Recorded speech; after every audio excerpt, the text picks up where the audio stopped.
Blême, à partir de cette grille, fini le Congo, tout est contrôlé par elle, dans le plus grand secret. C'est ce qu'affirme l'ancien président de la République, Pascal Lissouba.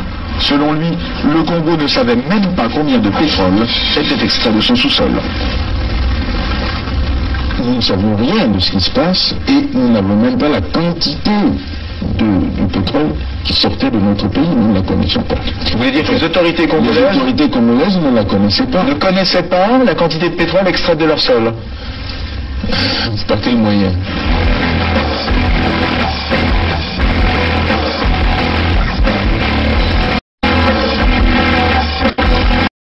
Une seconde chose, c'est qu'une grande partie de l'argent qui est dans notre porte-monnaie vient précisément de l'exploitation depuis des siècles de l'Afrique, pas uniquement, mais beaucoup viennent de l'exploitation de l'Afrique. Alors, il faut avoir un petit peu de bon sens, je ne dis pas de générosité, de bon sens, de justice, pour rendre aux Africains, je dirais, ce qu'on leur a pris, d'autant que c'est nécessaire si l'on veut éviter les pires convulsions, difficultés, avec les conséquences politiques que ça comporte dans le prochain guerre.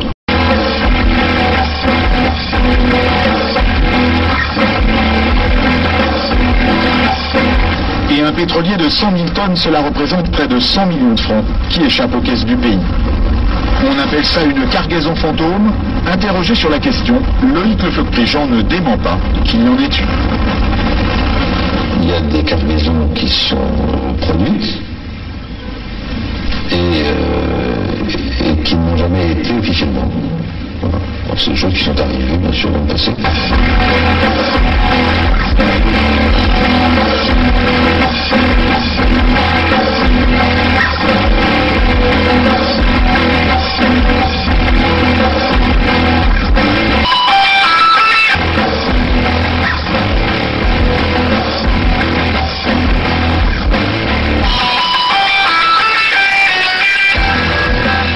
Je suis un compatriote.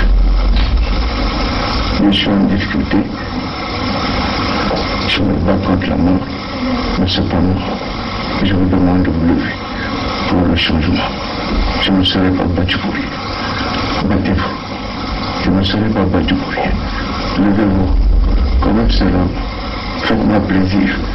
Je me bats sur la vie de mort. Vous aussi battez-vous pour votre changement. Allez-y. Il y va de l'avenir de vos enfants. Battez-vous. Merci. À mon avis, après analyse, je pense que le président Lissouba n'était pas prêt à organiser une élection présidentielle.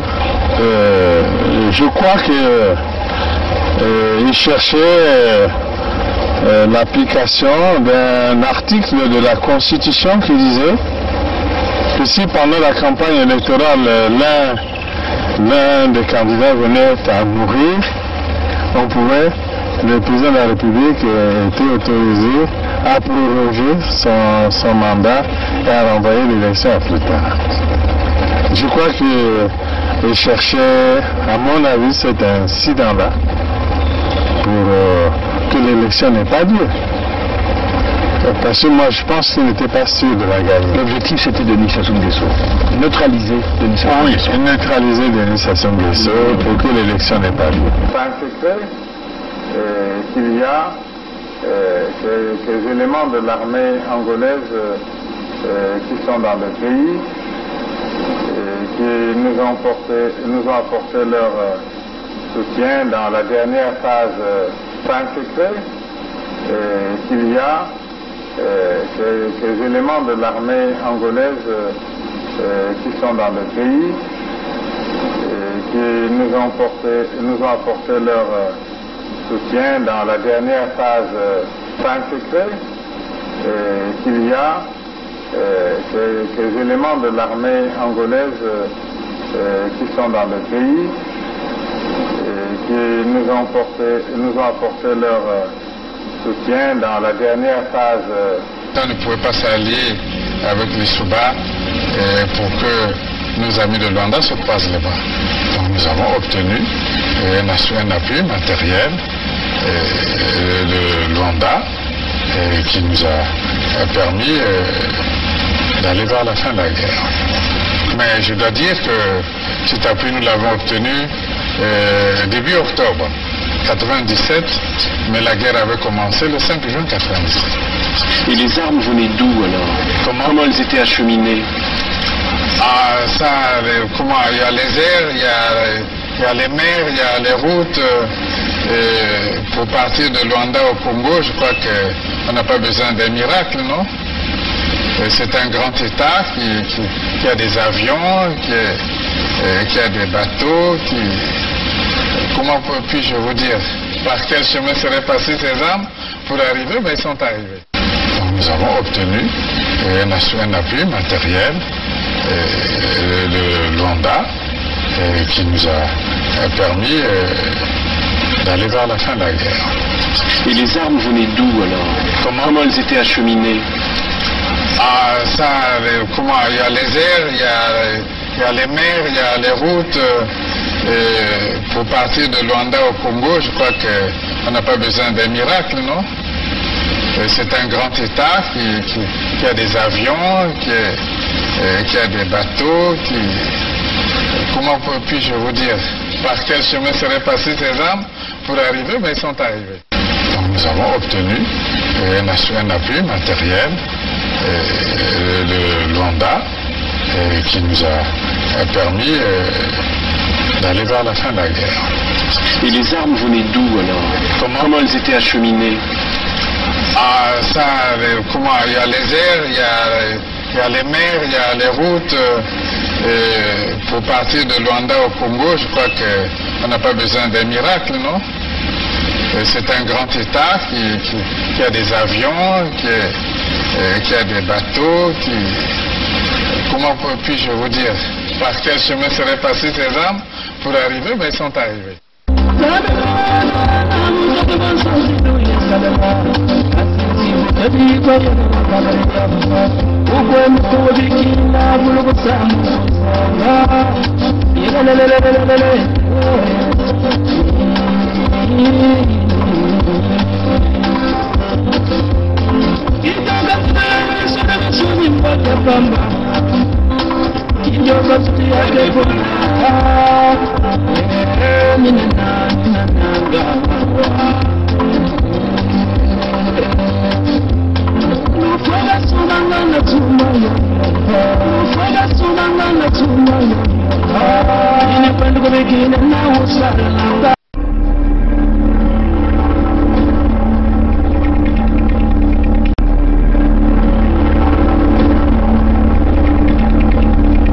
C'est les Congolais qui sauveront le Congo. Ce n'est pas la communauté internationale. N'y comptez pas. C'est les Congolais qui sauveront le Congo. Ce n'est pas la communauté internationale. N'y comptez pas. I am not come here to battle and to struggle. I came here to help my country to develop themselves.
vous salue à tous. Je crois qu'il y a Maman Goulou qui est là aussi. Bonjour à tout le monde. Bonjour aux frères et sœurs du Sud Congo. Bonjour à nos papas, à nos mamans, à nos enfants, à nos oncles, tous ceux qui ont l'habitude de nous suivre. Et nous tenons ici aussi à remercier tous ceux qui prient pour nous, tous ceux qui nous envoient des messages, ceux qui nous informent. Bref, nous remercions aussi la jeunesse de l'USK qui a pris aujourd'hui conscience de la situation réelle du Sud Congo. Et je remercie aussi ma famille, éventuellement mon épouse qui est un véritable soutien. Et il faut le dire aussi à mes enfants. Mon épouse joue un rôle capital dans cette lutte. Et c'est ce que peut-être que beaucoup de nombreux parmi vous ne voient pas par son soutien, parce qu'elle participe beaucoup aussi dans les recherches, le soutien moral qu'elle m'apporte, la stabilité qu'elle m'apporte. Bon, je crois que je vais rapidement parler de ça. Parce qu'il y a des blackmails qui circulent. Des blackmails, vous connaissez les blackmails. C'est des messages qui peuvent venir par audio, par écrit. Et nous avons reçu des blackmails par écrit, aussi par audio. En essayant d'apporter des intimidations, la déstabilisation. Et en réalité, le réseau, le système SASU et les sudistes aussi, parce que l'audio que moi j'ai reçu, qui concorde bien avec les mails qu'on a reçus, ça démontre que la voix qui parle, c'est la voix d'un sudiste. Voilà, donc l'audio qu'on a reçu par la communication, la personne qui parle, vous sentez que c'est un sudiste. Mais je crois qu'on va aborder cette partie à la dernière partie de ce live. Mais on va d'abord commencer par dire ceci. Le président Roland Nitou, des Indignés de 242, fait un travail exceptionnel. Et tous les jours, il vous vient avec des informations. Il vous démontre comment les Moshi, les nordistes, par le biais de leur roi, Sassou Denis, a récupéré quasiment toutes les propriétés de l'État, de l'entité Congo avec C. En partant de Brazzaville, tout le grand centre-ville, Pointe-Noire, donc Luango, quasiment tout Luango, les terres sont devenues, sont maintenant désormais entre leurs mains. Les Moshi deviennent des propriétaires terriens au sud Congo. À Dolisie, ils ont fait la même chose. Là, nous avons appris que le fils Moshi, à travers des groupes entre guillemets d'investissement, sont aussi en train d'acquérir des terrains dans la Lekumu, dans le Grand Sibiti, les terres dans Kaï, dans Madingu, même dans Bouassa. En ce qui concerne le pool, nous n'avons pas encore des informations, mais nous en sommes convaincus qu'ils sont dans un projet, ce que le président Roland Nitou a appelé Opération Mouébara 2. Mais moi, je ne dirais pas l'opération Mouébara 2. Je dirais Opération Mouébara à la puissance exponentielle, à la puissance N. Parce qu'il y a déjà eu plusieurs opérations Mouébara. Le live que le président Roland Nitou a fait hier, il vous a encore démontré comment ils ont récupéré tout le grand centre-ville de Brazzaville. Il vous a même parlé des propriétés des terrains de l'État que la fille de Sassou, que nous appelons Claudia, a récupéré dans Pointe-Noire. Elle a construit avec les fonds de l'argent volé au Sud Congo. Et elle travaille en partenariat avec les expatriés, donc des étrangers. Donc, les compagnies, entre guillemets, qui viennent exercer dans le Luango, Donc on peut simplement dire qu'il y a une complicité énorme entre l'Emboshi, les nordistes et les compagnies qui viennent exercer là même dans Luango ou au Sud Congo. Mais ce que vous devez retenir, ce sont éventuellement les compagnies pétrolières. Donc ces compagnies sont connectées avec Total Eni. Et donc nous en sommes convaincus que les fonctionnaires, on peut le dire comme ça, ou les employés, puisque c'est une compagnie privée de Total Eni, se logent éventuellement dans les propriétés de Claudia, où elle a d'abord récupéré les terrains de l'entité Congo avec C, elle a eu à construire avec de l'argent volé des ressources naturelles revenant du Sud Congo. Mais il n'y a pas que Claudia, il y a aussi son frère, que nous appelons Kiki Angwalima, qui s'est même pris le plaisir de se nommer Kiki le pétrolier, avec un pétrole qui ne lui appartient pas. Parce que nous savons qu'au nord, il n'y a que le pétrole de boue de Ngoki. Et ce pétrole, nous savons, on est venu nous le bombarder avec un mensonge dont l'intention manifeste d'aller stocker le Fonds monétaire international, la Banque mondiale, les partenaires privés, dans une forme de escroquerie, et aussi dans l'intention manifeste de vouloir détruire les zones de tourbière, donc un filtre naturel, qui protège éventuellement contre le réchauffement climatique. Une deuxième intention, c'était éventuellement d'essayer d'exploiter les forêts autour, les forêts qui sont dans les zones inondées de la partie nord du Congo. Alors, vous voyez qu'il y a aussi les généraux, hein, les généraux Mboshi, qui font partie de ce grand complot, les généraux nordistes, parce qu'il ne s'agit pas simplement des Mboshi qui sont les généraux, il y a aussi toutes les ethnies de la partie nord qui font partie de ce grand complot, qu'il s'agit des Makwa, des Kouyou, des Bomitaba, les Teke Alima, les Teke de Makoko, on peut le dire comme ça. Bref, on peut le dire, tous ceux qui font partie de ce que nous appelons le pacte du Nord. Il y a aussi leurs agents, donc comme vous savez, dans la structure de fonctionnement de l'entité Congo avec C, l'administration est quasiment occupée par les Mboshi et les nordistes. Vous voyez, chers amis. Donc, ils ont envahi nos territoires au sud. Ils sont en train de s'acheter des biens. Ils font ce qu'on appelle un transport, parce que vous voyez que, comme déjà on vous a toujours dit, par le complexe qu'ils ont pour nous, ils vous ont même créé ce qu'on appelle une compagnie de transport, hein, qu'ils ont intitulé Océan du Nord. Alors nous savons qu'au Nord, il n'y a pas océan, mais en réalité, ce qui est caché derrière cette désignation, c'est éventuellement le maximum des cadavres que cette compagnie pourra donc emporter.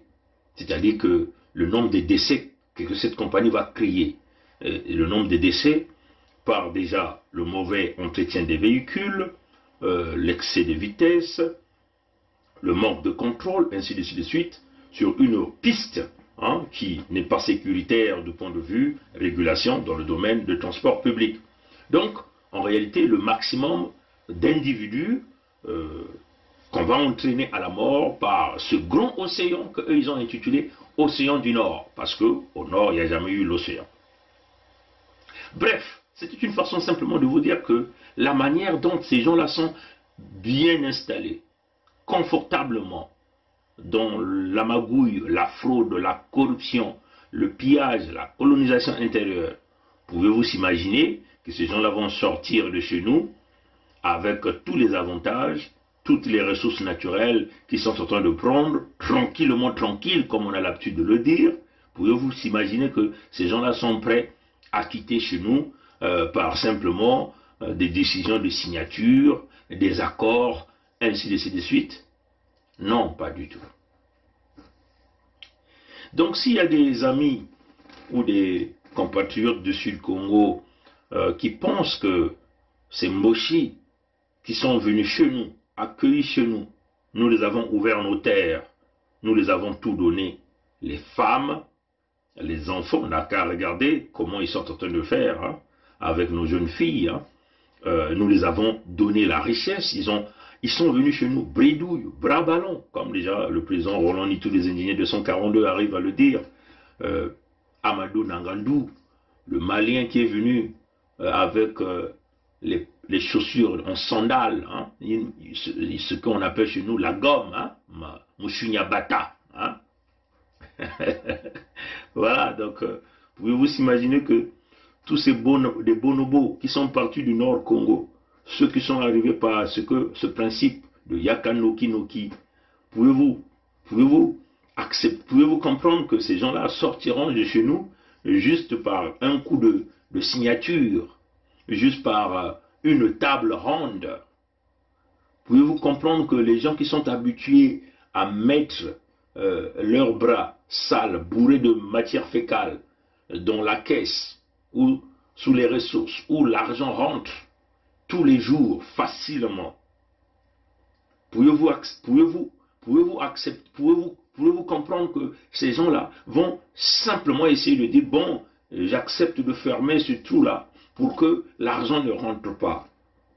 Pouvez-vous s'imaginer qu'un médiocre qui a eu une opportunité de construire tous ces grands palais, de faire tous ces voyages de luxe, de s'acheter des voitures, non pas même en Europe, mais en Amérique du Nord, à fréter des véhicules.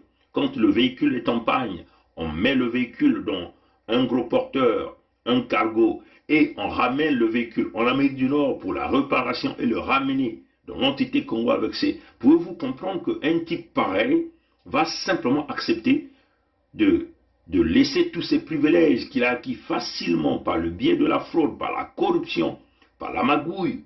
Va-t-il accepter ça facilement? Pouvez-vous accepter que des gens comme des Bruno Itoua, qui se disent pasteurs, qui sont lourdement enrichis, comme des Castanou, et qui utilisent le nom de Dieu comme un moyen de se taper des finances énormes, ceux-là qui affrètent des véhicules, des Range Rover, là dans l'entité Congo avec C, pour le ramener sur la place de Paris, et ramener cette Range Rover-là, encore dans l'entité Congo avec C, pouvez-vous comprendre que ces gens-là sont prêts à laisser? Pouvez-vous comprendre que des militaires, enfin, vous les appelez des militaires, je les appelle des rebelles, des mercenaires, qui ont des gros ventres, qui ont créé des systèmes parallèles de falsification, des employés fictifs au sein des rangs de l'armée, même des employés, des ministrants hein, au sein de la fonction publique, même les proches parents de Sassou qui ont la facilité d'aller mettre leurs mains sales dans la caisse de la SNCS, là où on traite les fonds, on gère les fonds des retraités. Pouvez-vous comprendre que ces gens-là sont prêts simplement à laisser le Sud-Congo qui en réalité qui est un gâteau pour eux, ils peuvent se servir. Pouvez-vous comprendre qu'ils sont prêts par une négociation de quitter, de laisser, de nous coloniser au Sud facilement? Non. La réponse est bien sûr non. Pouvez-vous comprendre que la France, qui est habituée dans la manipulation à piller l'entité Congo avec que la France est prête à dégager pour dire, bon, je laisse ce fameux contrat de 20 ans signé par les Mboshi et je me dirige avec les Congo. La France est-elle prête à faire ça? Là où il sait qu'il vient de signer un contrat de la magouille, déjà que Roland Nitou vous a même dit que je vous lance un challenge aux Mboshistes, aux Mboshi, au système de la France-Afrique, pendant qu'il était live, qu'il sorte le contrat pétrolier que Patrick Pouyanné, ce médiocre français patron de Total, venait là de signer en catimini à Oyo. Donc à plus de 900 et quelques kilomètres de l'endroit où se retrouve le pétrole et le gaz de Luango. Pouvez-vous comprendre que ces gens-là sont prêts simplement à dire, bon, nous on va supporter les Congos, on ne peut plus supporter les Mboshi? La réponse c'est évidemment non. La réponse est non.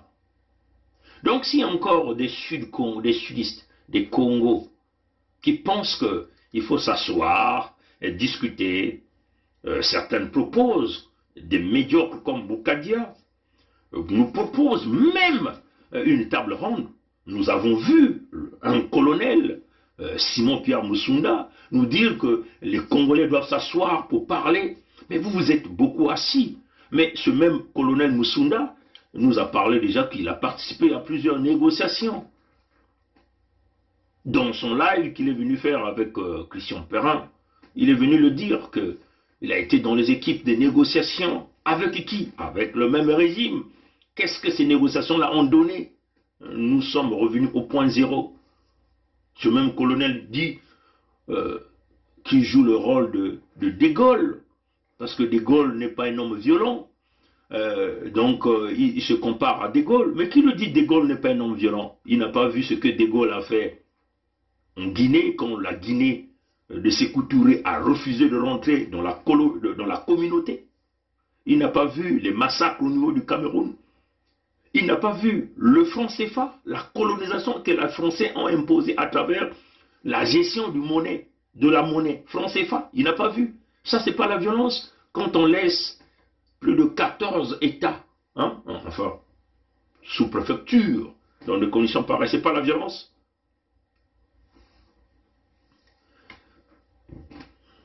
Certains compatriotes disent même qu'il faut faire table rase. Il faut oublier les disparus du BIC de Brazzaville. Il faut oublier les explosions du 4 mars 2012. Vous le savez vous-même que, déjà on tient à vous le rappeler, les explosions du 4 mars 2012 avaient pour objectif de déloger tous les Congos qui se retrouvaient dans cette zone-là de Mpila.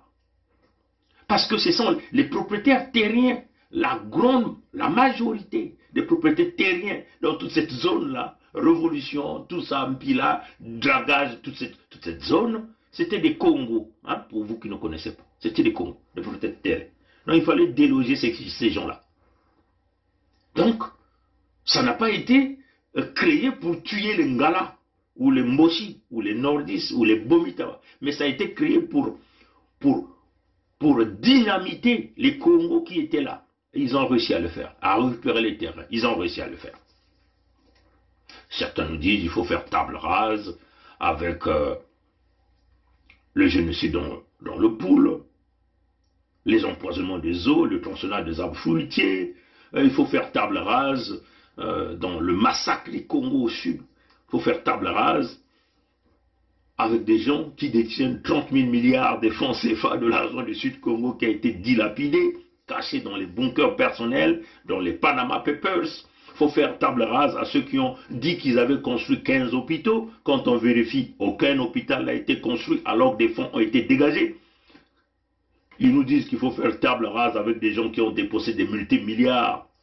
Ils ont pris le cash, mais ils ont construit une piste entre Brazzaville et Pointe-Noire et ils font payer sur cette piste-là au Congo, au descendant Congo que nous sommes. Il faut faire table rase à tous les assassinats de nos jeunes partout. Il faut faire table rase à un énième génocide voilé, que j'ai appelé peut-être l'opération Mouébara à la puissance N+1, qu'ils ont créé, compte tenu qu'ils ont fracassé les hôpitaux, ils ont cassé les emplois, ils ont fracassé tout le Sud-Congo, et donc les gens ne peuvent même pas trouver de l'argent. Les gens, en réalité, qui vont dans les hôpitaux, la plupart des médecins falsifiés sont des mochis. Les mochis là ont pour objectif d'envoyer très vite les Congos à la mort.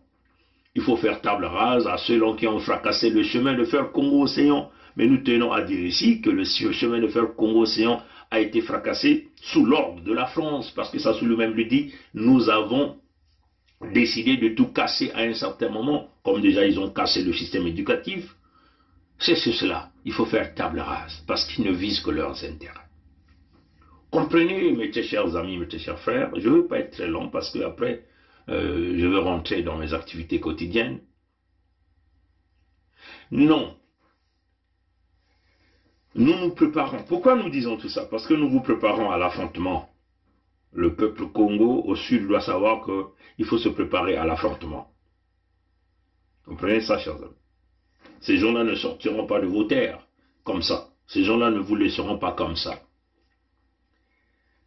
Nos parents ont lutté pour avoir, entre guillemets, les indépendances de farce. Il y a eu des vies, des gens qui ont perdu des vies.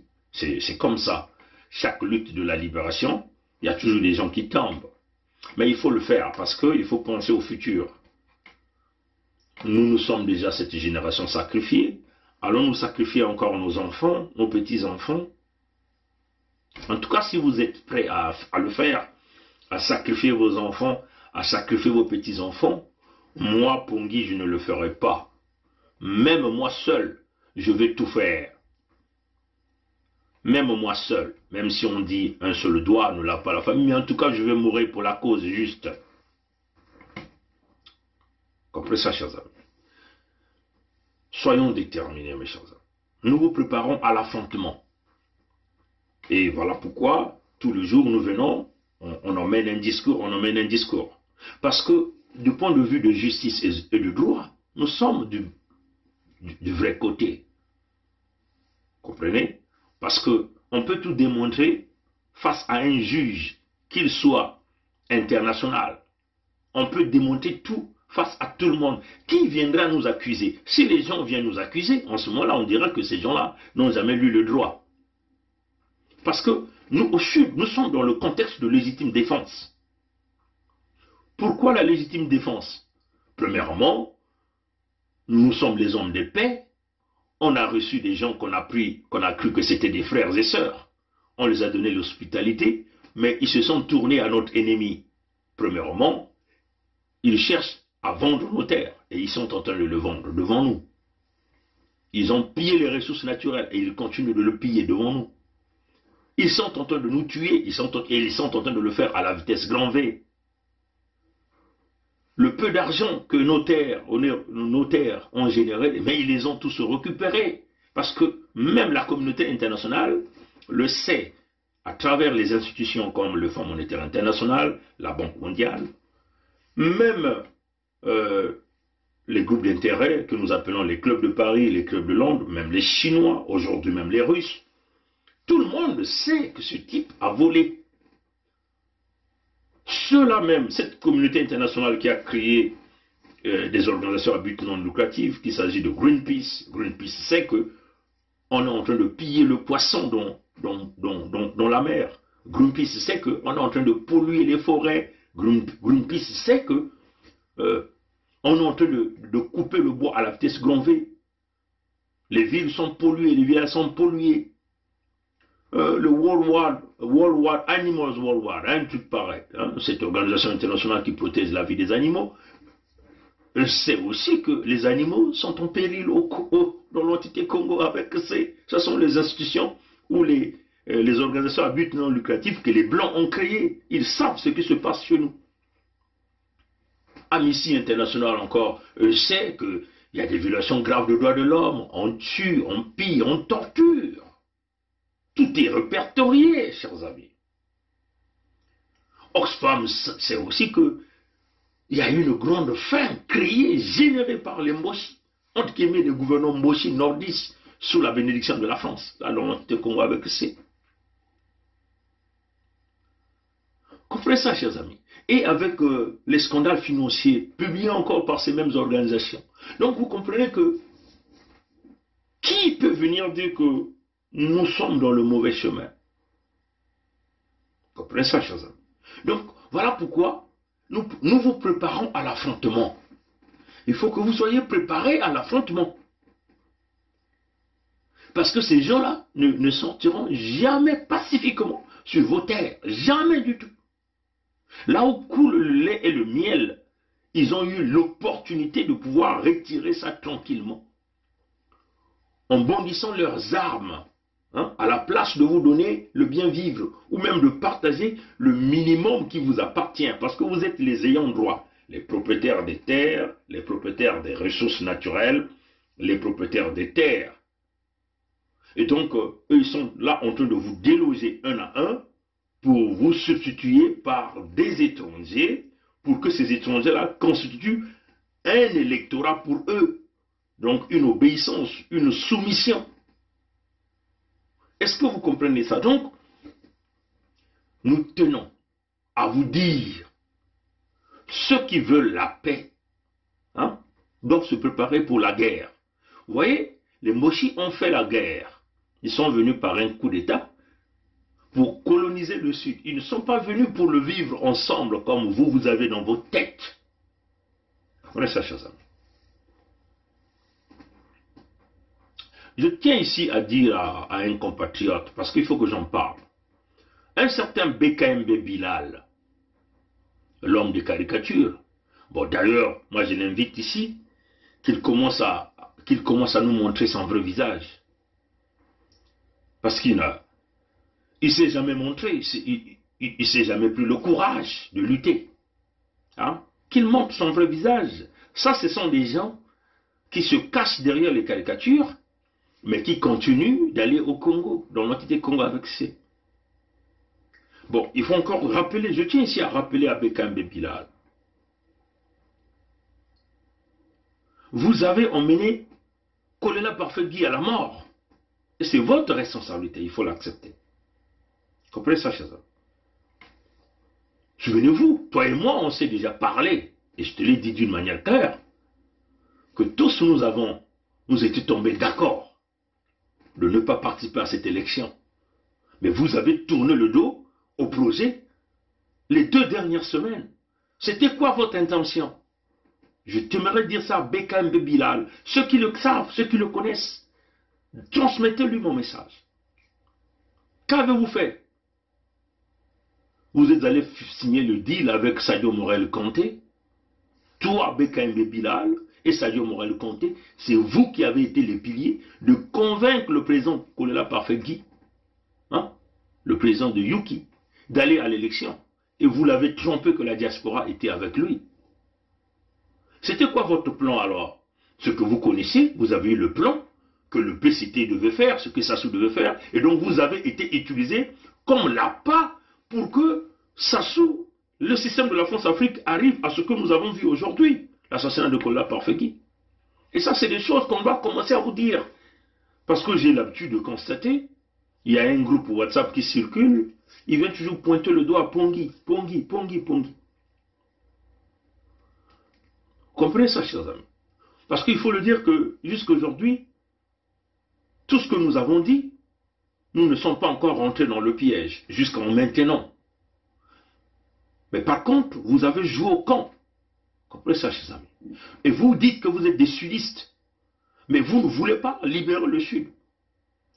Et vous vous barricadez derrière pour dire non, c'est pas parce qu'on n'est pas avec l'USK.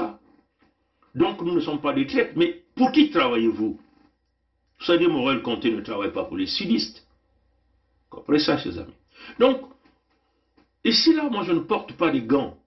Je n'ai pas un parent ici. Je n'ai pas un enfant ici. Mais c'est une question de survie. Vous voyez, moi, ma vie, elle est mise en ligne. Comprenez ça, chers amis.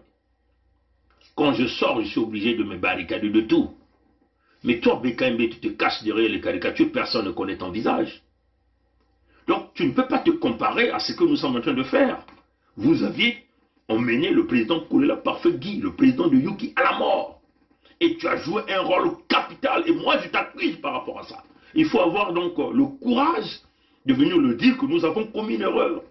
Et réparer votre erreur. Si vous ne venez pas dans l'USK, moi je n'ai rien à foutre. L'USK, c'est une vision que nous avons pensé mettre en place pour sauvegarder notre peuple qui est en danger, pour sauvegarder nos terres qui sont vendues.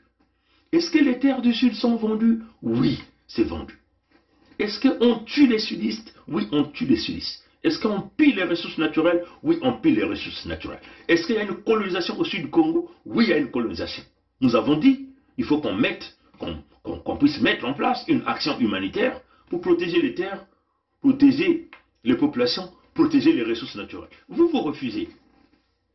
Parce que vous dites, oh, c'est Pongui qui l'a dit, oh, c'est Kayi qui l'a dit. Alors, c'est quoi votre but? C'est quoi votre plan? Vous n'avez que dalle, zéro plan. Mais vous préférez, vous cherchez à coûte que coûte à faire le deal avec des gens qui nous emmènent dans la mort. Mais ça ne peut pas se passer. Nous, on ne peut pas accepter ça. Comprenez ça, chers amis? Donc vous jouez au ping-pong. Vous êtes là, vous êtes là. On ne connaît pas votre position. Non, nous on a dit non. Certains parmi vous, dans votre groupe, sont même venus dire que nous donnons notre bras à couper. L'unité du Sud ira nulle part. Ah, nous sommes mariés avec des enfants, on a des femmes mboshi, on a des enfants mboshi. Mais si vous avez choisi d'épouser une femme mboshi, c'est votre choix. Mais votre choix ne va pas compromettre l'intérêt général du peuple Congo. C'est cela qui est la vérité. Quand vous lisez la carte, toutes les révélations que le président Roland Ituri Karondo vient nous dire, mais c'est quoi votre position? Vous n'avez aucun plan sur comment sortir Sassou de là. Vous n'avez aucun plan pour véritablement pousser ces gens-là à venir négocier sur la table. Aucun plan. La lutte exige une forte réflexion. Les marches, nous les avons faites. Ça nous a emmenés nulle part. Il s'agit ici de préparer un peuple à se battre véritablement comme les jeunes Palestiniens se lèvent et qui se battent corps à corps avec les Israéliens. Malheureusement, c'est ça, mes chers amis. C'est une question de notre survie. Et notre peuple doit se préparer. Les enjeux, nous les connaissons. Tous les jours, les gens se plaignent. L'hôpital, ceci. Là encore, on a vu les jeunes de Bas-Congo lapider le building. Ça demande quoi? Que les jeunes sont arrivés à un niveau où on ne peut plus accepter. Et c'est ça que nous voulons demander à notre peuple. Quand le colonel Moussunda vient nous dire le soulèvement populaire, comment vas-tu préparer le soulèvement populaire? Avec tes discours? Le soulèvement populaire va commencer où? Il faut préparer le peuple au soulèvement populaire. Il faut donc préparer l'état mental, l'état physique de ce peuple-là. Pourquoi ce peuple-là va se soulever? Et qui va diriger après que le peuple-là s'est soulevé? On ne va pas donner le pouvoir aux militaires. Non, pas du tout. Comprenez ça, chers amis. Donc, on le dit, moi je le dis encore ici, je lance un challenge à Bekembe Bilal. Au lieu de venir dans les groupes WhatsApp, s'attaquer, pointer le doigt à Bernard Pongui. Viens donner ton plan devant le Congolais. Tu ne vas pas te cacher dans les caricatures. Montre-toi. Personne ne te connaît. On ne connaît ni ton visage. Pourquoi? Parce que ces gens-là se protègent. Quasiment chaque année, ils vont au Congo. Ils ont des relations avec les Mboshi, avec le système Sassou. C'est des amis, ils mangent ensemble. Et ils se cachent derrière des fausses d'identité. Mais nous, notre vie est en live. Moi, aujourd'hui, Pongui, j'arrive sur la place de Paris. Déjà à l'aéroport, tout le monde saura. Tout le système de sécurité français saura que Pongui est arrivé là. Et là, tous les services de sécurité sont derrière moi. Ça met quoi? Ça met ma vie en danger. Vous comprenez ça, chers amis? Alors donc, de grâce, arrêtez de pointer le nom de Pongui. Moi, j'ai mon caractère. Hein? Mon caractère, il est clair. Je sais ce que je cherche. Et j'ai trouvé des amis qui ont une même vision que nous. C'est-à-dire que on ne s'assoit pas avec les Mboshi. Il est question que les Mboshi sortent de nos terres. Ah, c'est ça, mes chers amis. Nous avons proposé le manifeste pour la libération des 12 départements du Congo à cette époque. Je vais encore aller le chercher si j'ai la chance. Je vais encore aller chercher. Voilà.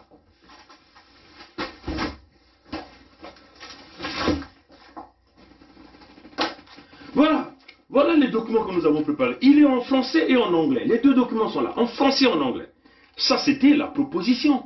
Nous avons voulu sauver l'entité Congo avec en préparant ces documents. Et nous avons passé des heures et des heures de travail, mes chers amis.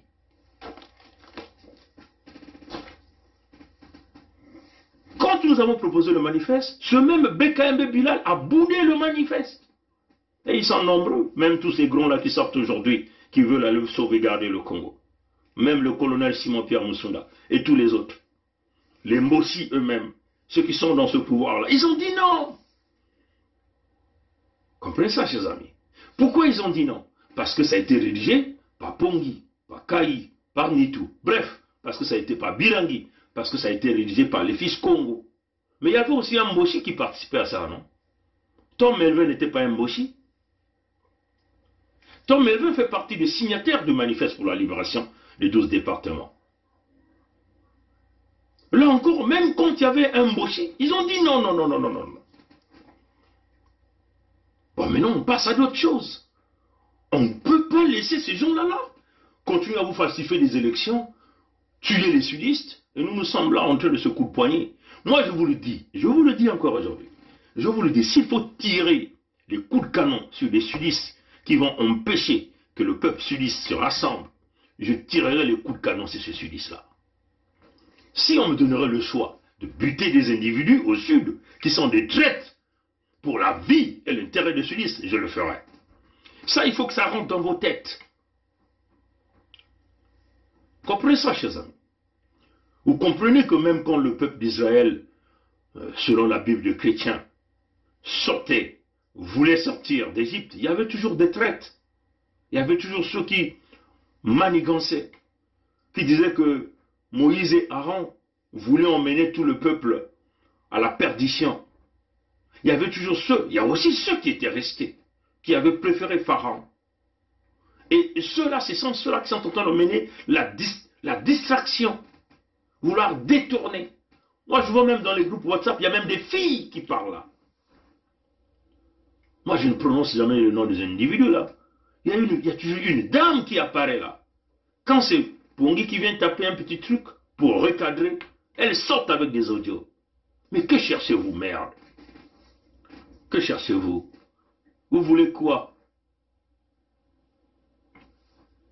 Mais mes très chers amis, hein, nous on avait déjà vu ça loin. Hein, il y a peut-être 2 ans, 3 ans, on vous avait déjà dit que les Nguessos seront les créanciers du Congo. Vous savez, la meilleure façon de récupérer les biens ou d'être le propriétaire d'un pays, c'est de récupérer les terres. La meilleure façon d'envoyer vite les gens à la colonisation, c'est de récupérer leurs terres. On peut vous casser les emplois, on peut tout vous briser, mais quand on vous récupère votre terre, vous n'avez plus rien, vous devenez bras ballants. Et les Mochis, c'est ce qu'ils sont en train de faire. 3 ans, 4 ans, on a fait une vidéo où on avait annoncé les Mochis pilleront les fonds du Congo. Ils reviendront comme des créanciers derrière des compagnies écrans. Nous y sommes aujourd'hui. Bon, vous comprenez que nous, on ne va pas s'arrêter à des caricatures, on ne va pas s'arrêter à dénoncer. Mais il faut acter. Et nous avons proposé le chemin. Mais ne vous en faites pas. Parce que nombreux parmi eux sont seulement en train de dire, oui, on attend seulement la pétition. Donc vous croyez que nous sommes des fous? Vous croyez que nos cerveaux sont limités? Comprenez ça, chers amis. Voilà pourquoi nous vous préparons à l'affrontement. Vous devez vous préparer à l'affrontement. Notre peuple au sud, les jeunes surtout, doit avoir l'autodétermination de jouer comme les jeunes Palestiniens, de se battre corps et âme, parce que nous n'allons plus jamais accepter. Vous comprenez ça, chers amis? Donc vous devez vous préparer à l'état mental pour que nous puissions se libérer convenablement. Nous tenons à remercier le soutien que nous avons des frères de Luango, parce que la stratégie de Moshi, c'est de dynamiter le Sud Congo. Comment dynamiter le Sud Congo? En essayant d'isoler les régions du Sud Congo. Donc, amputer Luango, voilà pourquoi vous voyez, plus de 86% des terres de Luango sont vendues aux intérêts étrangers et aux entreprises écrans appartenant au Moshi. Ça, il faut que ça rentre dans vos têtes.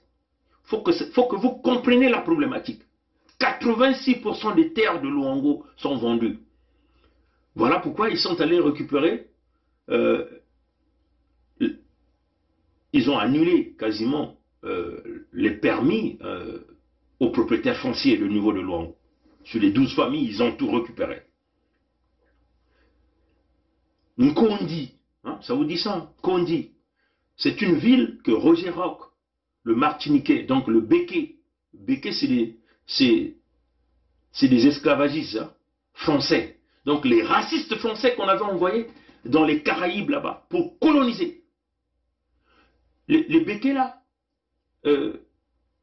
se marient entre eux.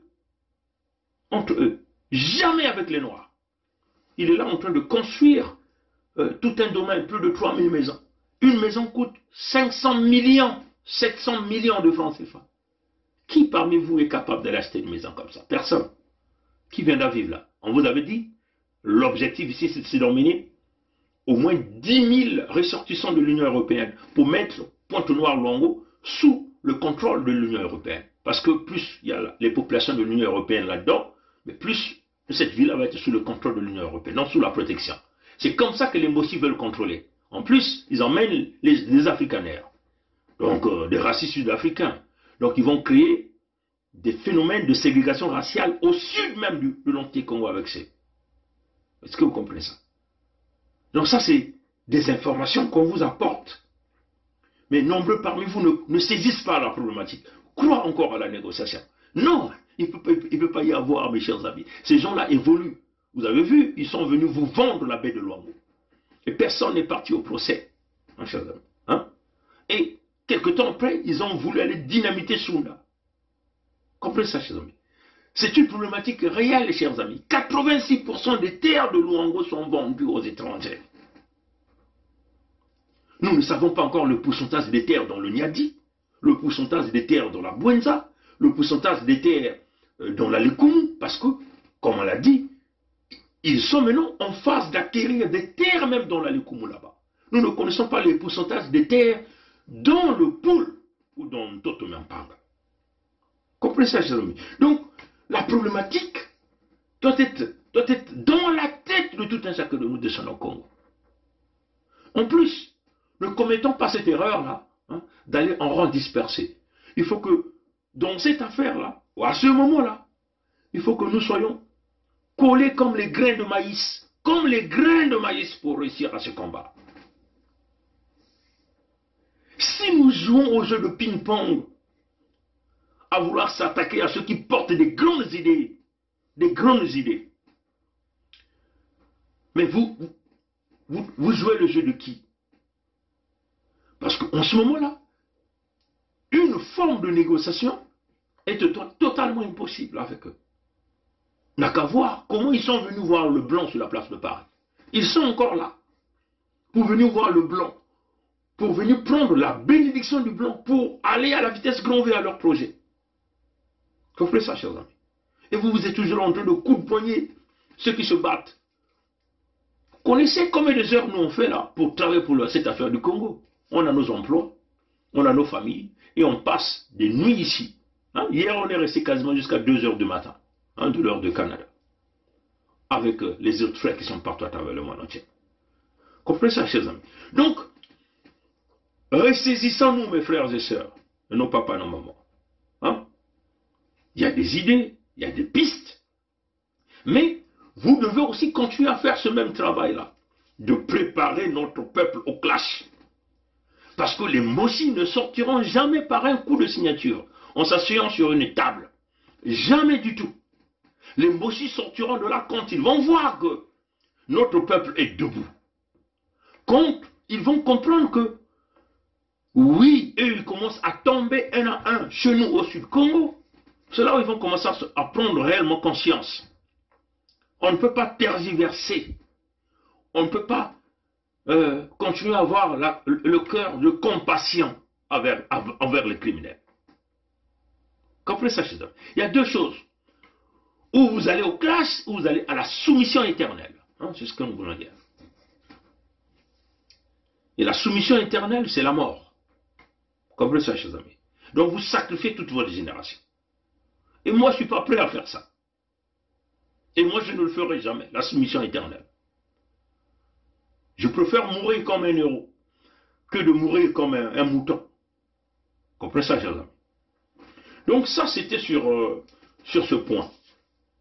Bon, vous comprenez que nous avons donné un droit de réponse au colonel Musunda dans les jours passés, après leur sortie avec leur conseil de résistance, c'est pas de l'Anté-Congo avec C. Nous sommes venus dans le cadre politique, hein, donner un recadrage. Bien sûr, dans le cadre politique, on n'a jamais on n'a jamais manqué de respect au colonel Mossounda. On l'a même dit, nous pensons que tout votre bagage intellectuel, toute votre connaissance, c'était mieux encore que vous le rameniez dans le contexte de l'unité du Sud pour que ça sert au Sud-Congo. Souvenez-vous que le héros que vous voulez jouer en essayant de sauvegarder les Mboshi va vous entraîner à la mort. Comprenez ça, chers amis. Et on a invité les politiciens, les intellectuels, comme d'ailleurs on a invité au défunt colonel Parfait Guy, à tous les autres politiciens du Sud, que vous trouverez votre protection dans le contexte de l'unité du Sud, parce qu'il s'agissait ici de former un bloc, c'est-à-dire que les politiciens et nous qui étions derrière, pour avancer. Parce que eux, c'était la phase politique, nous, on était les stratèges derrière le projet. Et nous, on a toujours les grandes connexions pour vite aboutir au projet. C'était ça. Malheureusement, les gens ne nous ont pas écoutés. Et d'ailleurs, nous avons dit au colonel Mossounda que votre protection, vous allez le trouver au sein de vos propres parents.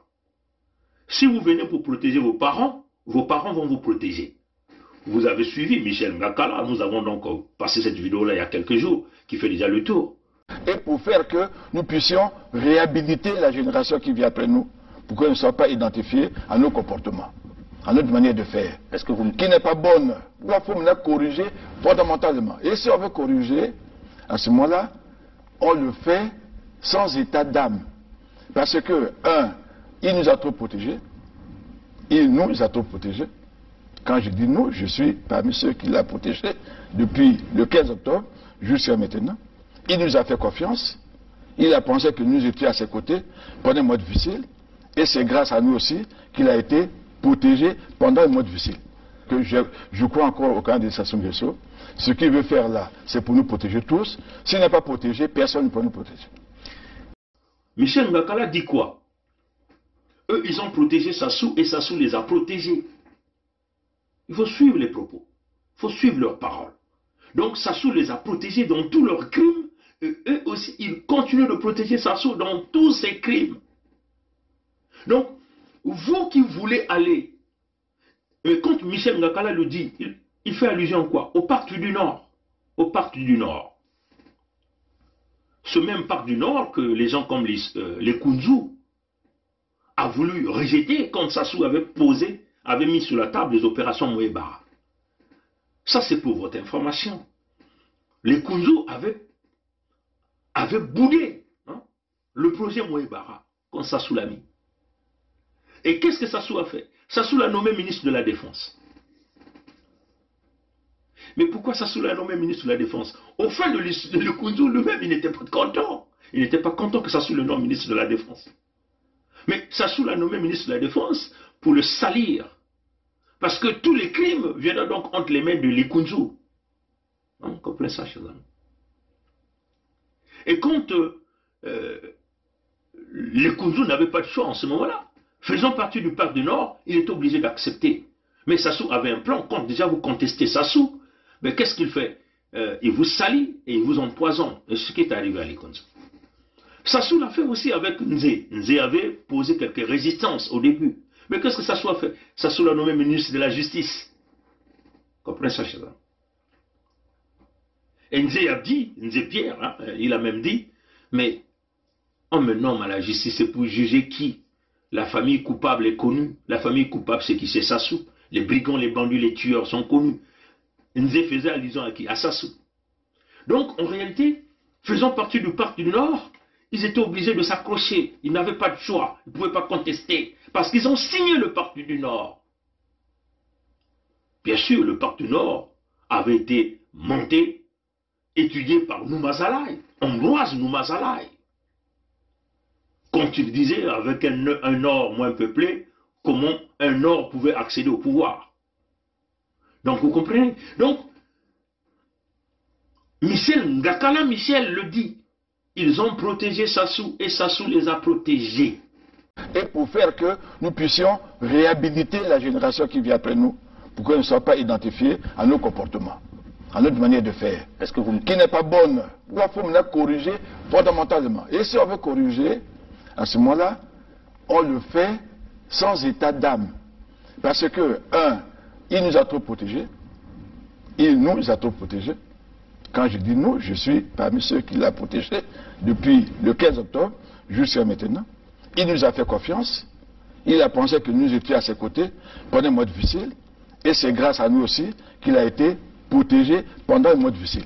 Que je crois encore au candidat Sassou Nguesso. Ce qu'il veut faire là, c'est pour nous protéger tous. S'il n'est pas protégé, personne ne peut nous protéger. Voilà pourquoi nous avons dit à nos grands, à nos aînés, vous voulez trouver votre protection, c'est dans l'unité du Sud.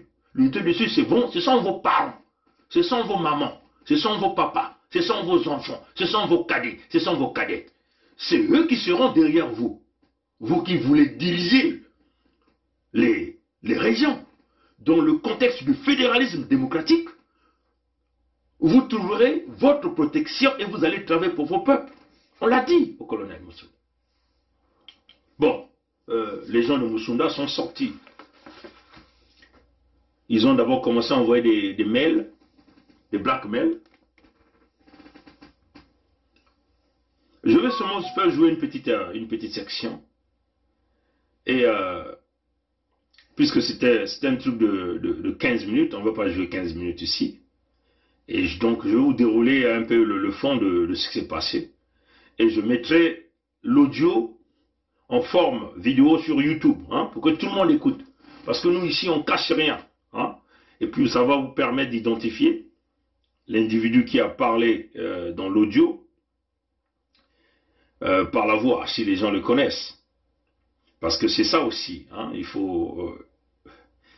si vous voulez parler d'ailleurs à Pongui, ou à tout un chacun de vous, montrez-vous. Soyez des hommes, hein, si vous venez avec des intimidations, sortez, ne vous cagoulez pas, venez. Ne vous cachez pas derrière des fausses identités, comme ce monsieur est en train de sortir avec une fausse identité. Hein. Vous allez entendre, il s'appelle un certain Covid, Matiti Mabé, ce qu'il dit, hein, Matiti, un truc pareil. On va essayer de voir si on va essayer de jouer l'audio, je vais essayer de voir. Ok. Je me présente, Matiti Mabé, alias Covid-19. Alors je m'adresse directement à M. Bernard Pongui. Monsieur Bernard Pongui, toi, on ne sait pas ce que tu cherches. On ne sait pas où est-ce qu'il faut te classer. Est-ce que tu es un opposant? Tu es un activiste? On ne sait pas trop. Parce que nous ne savons pas dans ton combat qui est l'ennemi. Dans ton combat, quelles sont tes ambitions, tes objectifs, tes ambitions ou tes objectifs. On ne connaît pas. Toi, tu parles de l'unité du Sud. Toi-même, dans ton village, il y a combien de personnes? Dans ton village à toi, il y a combien de personnes? Toi, vous n'êtes même pas 50 dans ton village, tu vas aller diviser le Congo. Toi, mais il faut être un fou. Il faut être un fou. Toi, tu vas amener les gens dans un système là où tu sais que personne ne peut adhérer. Mais personne ne t'empêche de continuer dans ta démarche. Si tu réussis, les autres vont t'accompagner. Si tu réussis dans ta démarche, les autres vont t'accompagner. Quand tu vas arriver à un niveau là où les gens vont comprendre ton combat, pour l'instant, tu n'as pas de raisonnement. Tu n'as pas de raisonnement. Ton raisonnement est trop bas. Tu n'es pas divisé. Tu ne peux pas commencer à diviser le Congo pour créer un État du Sud, tandis que dans ton pauvre village, à toi, il y a peut-être 30 habitants. C'est pas possible. Il faut t'émirer. Alors, moi, j'interviens à cause de ton comportement de batracien. Toi, tu te comportes comme un batracien, comme un crapaud. Tu qualifies les autres de pseudo-intellectuels. Parce que toi, tu as quel diplôme? Les trainings que tu as fait au niveau de ACR là qu'on t'a donné, les certificats là, qui te permettent d'être ce que tu te glorifies là, tu penses que c'est quoi? Non, comment tu peux te permettre un bon matin comme ça, tu te lèves, non? Tu es là en train de discréditer les gens. Mais tu as quelle probité morale, toi, Pongi? Toi, en temps normal, tu ne fouillais même pas le Congo.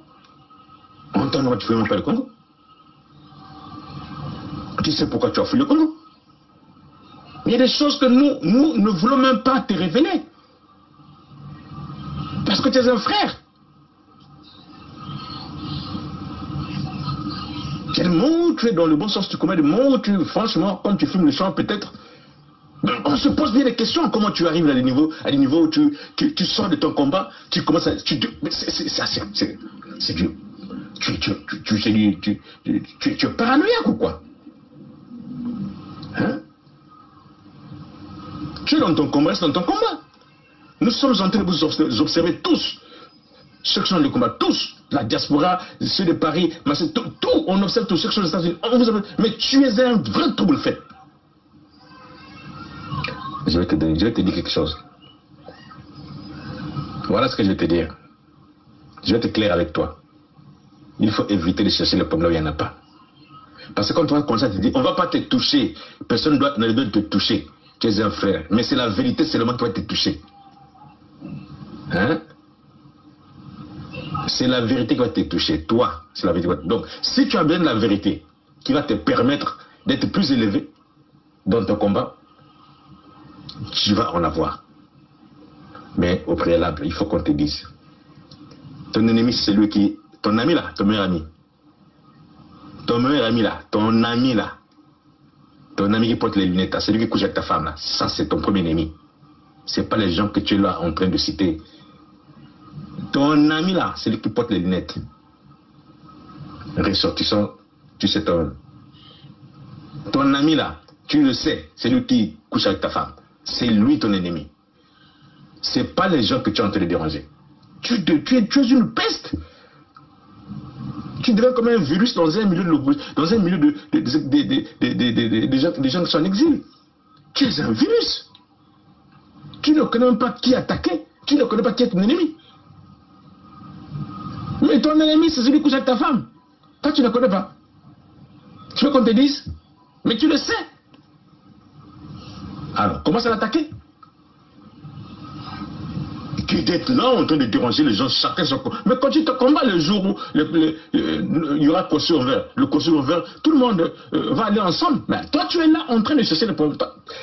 Quel est le but de ton combat, toi? Voilà encore la deuxième clé de la vérité que tu cherches. Tu connais Oba, non? Le ministre Oba. Ça, tu sais, vos rapports, non? Tu connais bien vos rapports. Tu connais bien vos rapports. Vos kilos. Tu connais, non? Tout ça, on ne veut jamais te dire ça. Mais on te le dit parce que tu veux sortir.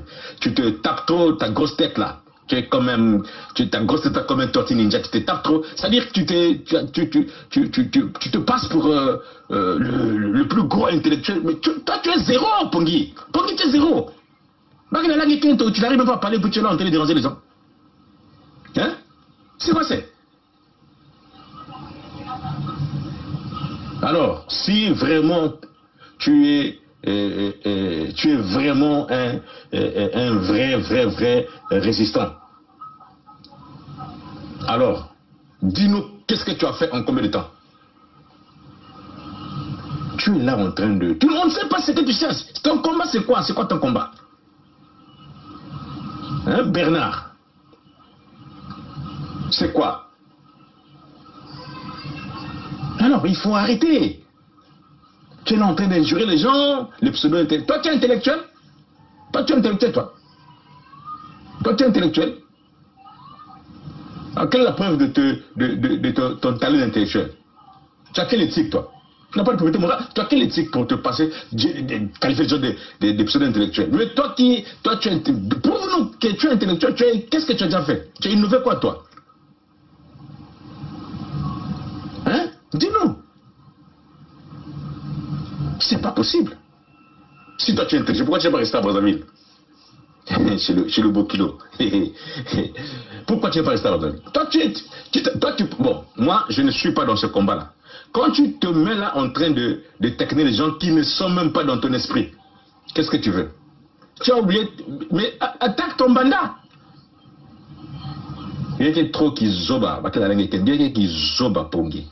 Il y a trop qui zoba. Na matame nene, matame nge nenina, nime gade mande fumutindo, makiza. Il y a pas un ça ton bruit que tu fais là, tu peux nous dire qu'avec ton bruit là, tu peux exercer la dictature. Mais il faut être sérieux. Alors, si tu as honte, si c'est par honte que toi tu n'arrives pas à intégrer certains mouvements, il faut peut-être dire, demander pardon à ton Dieu. Parce que je ne sais même pas si tu as un Dieu. Tu es trop vilain, tu es vilain partout. Qu'est-ce qui se passe? Tu es là, on te voit trop faire, oh bon, et tout bon. Matalana, tout ça au système. Tu connais le BVT, c'est quoi? Qu'est-ce que tu fais toi de bon, Pongi? Divertir les gens, tout ce que tu racontes, ça c'est n'importe quoi. Tu vas chasser ça avec ton bruit que tu fais là. Ton choc que tu vas chasser ça. Alors, vraiment, comme dans ton BVT là, tu es là, tu parles de n'importe quoi, tu parles de n'importe qui, tu fais n'importe quoi. Dans ce même BVT là aussi, on va te montrer. Bientôt, ce sont les sous-vêtements de madame qu'on va mettre sur ton BVT là. Comme ça, tu vas comprendre ça. Tu le sais. Alors, on va te torcher le cerveau. On va t'amener dans un système, pas le BVT. On va t'amener dans un système, il y a coronavirus. Et tu ne sais pas quel moment tu atteins. Fais attention. Personne ne passe me dire ce que personne. Personne t'a contacté pour quoi que ce soit. On t'a rien demandé, donc il faut arrêter. Rien. Tu es là en train de déranger. Toi, tu renseignes au bas, non? Toi, tu as des relations à Brazzaville, non? Toi, les gens, vous avez des relations à Brazzaville dans le pouvoir. Toi, je ne connais pas. Pourquoi tu ne parles pas de ça? Tu es là, tu fais le petit numéro. Bon, tu veux qu'on te voit. Pourquoi? Mais attends. Faut arrêter avec les buzz là. Attention, hein. Dans la ville, il y a des gens qu'on ne provoque pas. Il y a des gens qui tu te crois en sécurité, oui. Tu es en sécurité parce que tes frères te protègent. Tous nous te protégeons. Mais attention, il faut faire attention. Tu fais trop de grosses têtes, c'est pas normal. À la limite, tu es un malade. Tu es un malade, Pongi, tu es malade. Il y a encore un autre dossier, mais ça ne sort pas aujourd'hui. T'es concernant. Alors, il faut faire attention, continue dans ton combat, continue dans tes idées, je sais pas, vraiment, on ne sait pas. C'est que tu parles, là, tu veux diviser le Congo. Toi-même, dans ton village, là, vraiment, tu n'as même pas une côte dans ton village. Hein? Tu vas diviser le Congo, comment? Tu vas faire comment? Avec la machette, tu vas diviser le Congo. Tu as quelle base pour diviser le Congo? Attends, mais Pongi, écoute, sois sérieux. Mais je t'apprends que même les Congolais qui t'écoutent, qui te voient là, qui t'écoutent là, un jour ils vont te découper en deux.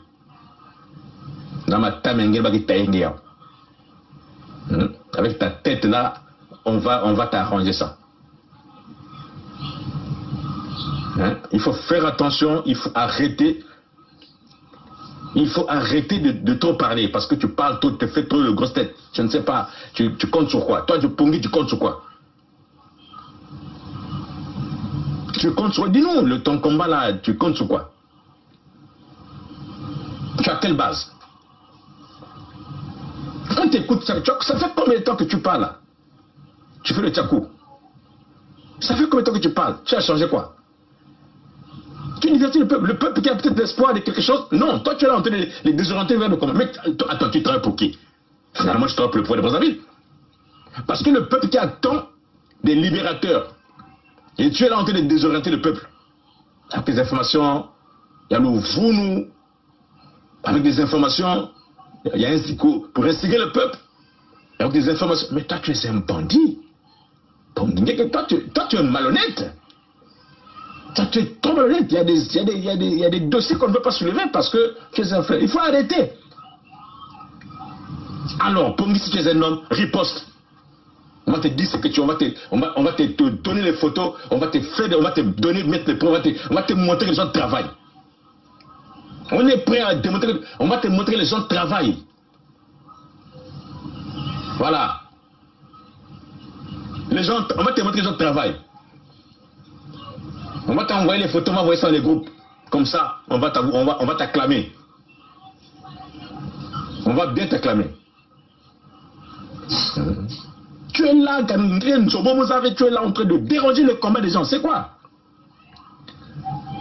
Toi, tu penses qu'on ne te connaît pas? On te connaît, Pongi, il faut arrêter. Continue avec tes micmacs que tu fais là. Tu continues, mais personne ne te gère. Personne ne te gère. Pourquoi tu es là en train de chercher les gens? La langue est quinto. Et toi, voilà tes vrais ennemis. Tu es là en train de déranger les gens. Hein? C'est quoi c'est? C'est le bruit que tu fais là qui va amener les gens au Congo, qui va libérer le peuple, d'après toi. Mais tu les désorientes. Le peuple n'attend pas ton bruit là. Ah, Katuka Pongi. Alors, bon, j'attends, réponds comme ça, on va t'envoyer maintenant les photos. Et le couleur des cantions de ta femme, on va t'envoyer ça. Comme ça, tu vas être comme. On commence à te toucher. Ce qui était caché, on sort ça. C'est pas possible. Je pense que tu penses que toi tu comptes sur qui? Toi tu comptes sur qui? Toi tu es en train de gérer des pseudo-intellectuels. Toi tu es intellectuel, toi Pongi tu es intellectuel. D'abord intellectuel, tu as créé quoi? Combien de compagnies tu as créé? Non, pas vous m'en tu as créé combien de compagnies? En temps normal, tu ne peux même pas fuir le Congo. Pourquoi tu as fui? Mais il y a des valeurs que toi tu ne peux pas bousculer. Il faut faire attention pour lui. Nous connaissons ce que toi tu fais. On connaît bien ce que toi tu fais.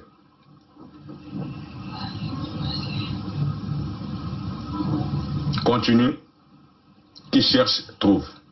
Qui trouve, supporte. Le dossier de madame à moitié. Il va être complet. Merci. Bon, vous avez entendu, je suis arrivé à la possession de cet audio avant-hier. Donc, je me suis dit, il faut que je réponde à ces gens-là. Je ne suis pas un lâche comme eux. Hein? Je suis un homme.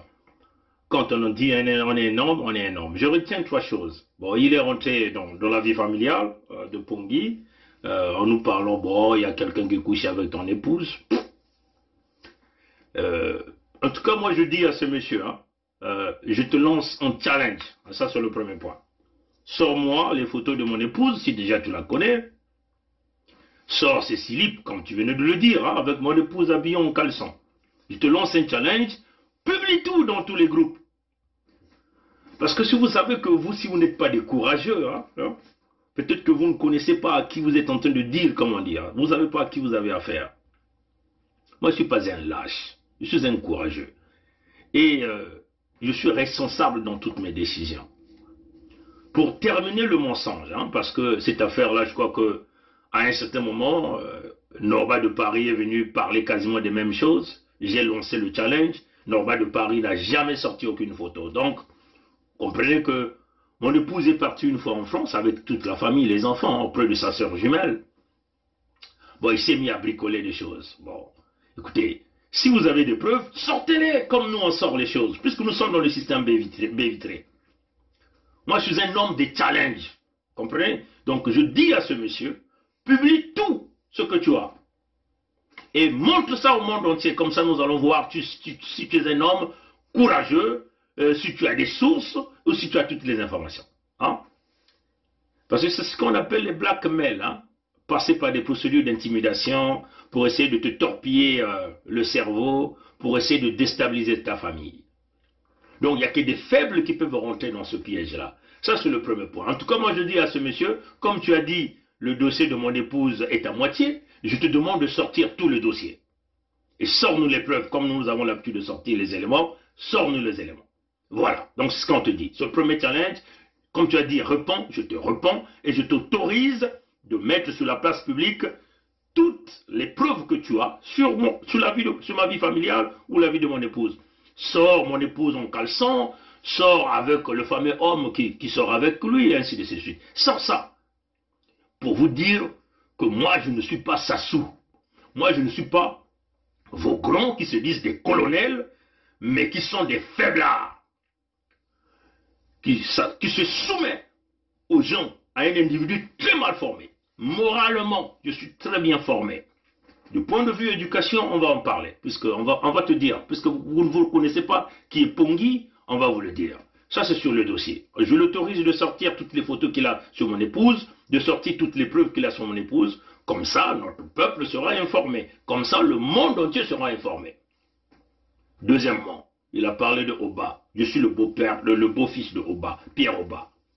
Bon, je crois que cette affaire-là, c'est Sadio Morel-Conté qui est venu avec cette affaire, jusqu'à même dire que moi, j'avais un enfant avec la fille de Oba, et que cet enfant-là est né en Côte d'Ivoire.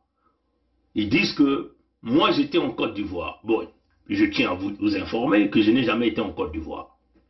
Si vous aviez des éléments de preuve qui démontrent que moi, Pongui, j'ai été en Côte d'Ivoire, je vous l'autorise de les sortir. Sortez tout, parce que vous ne venez que parler. Vous ne sortez aucun élément.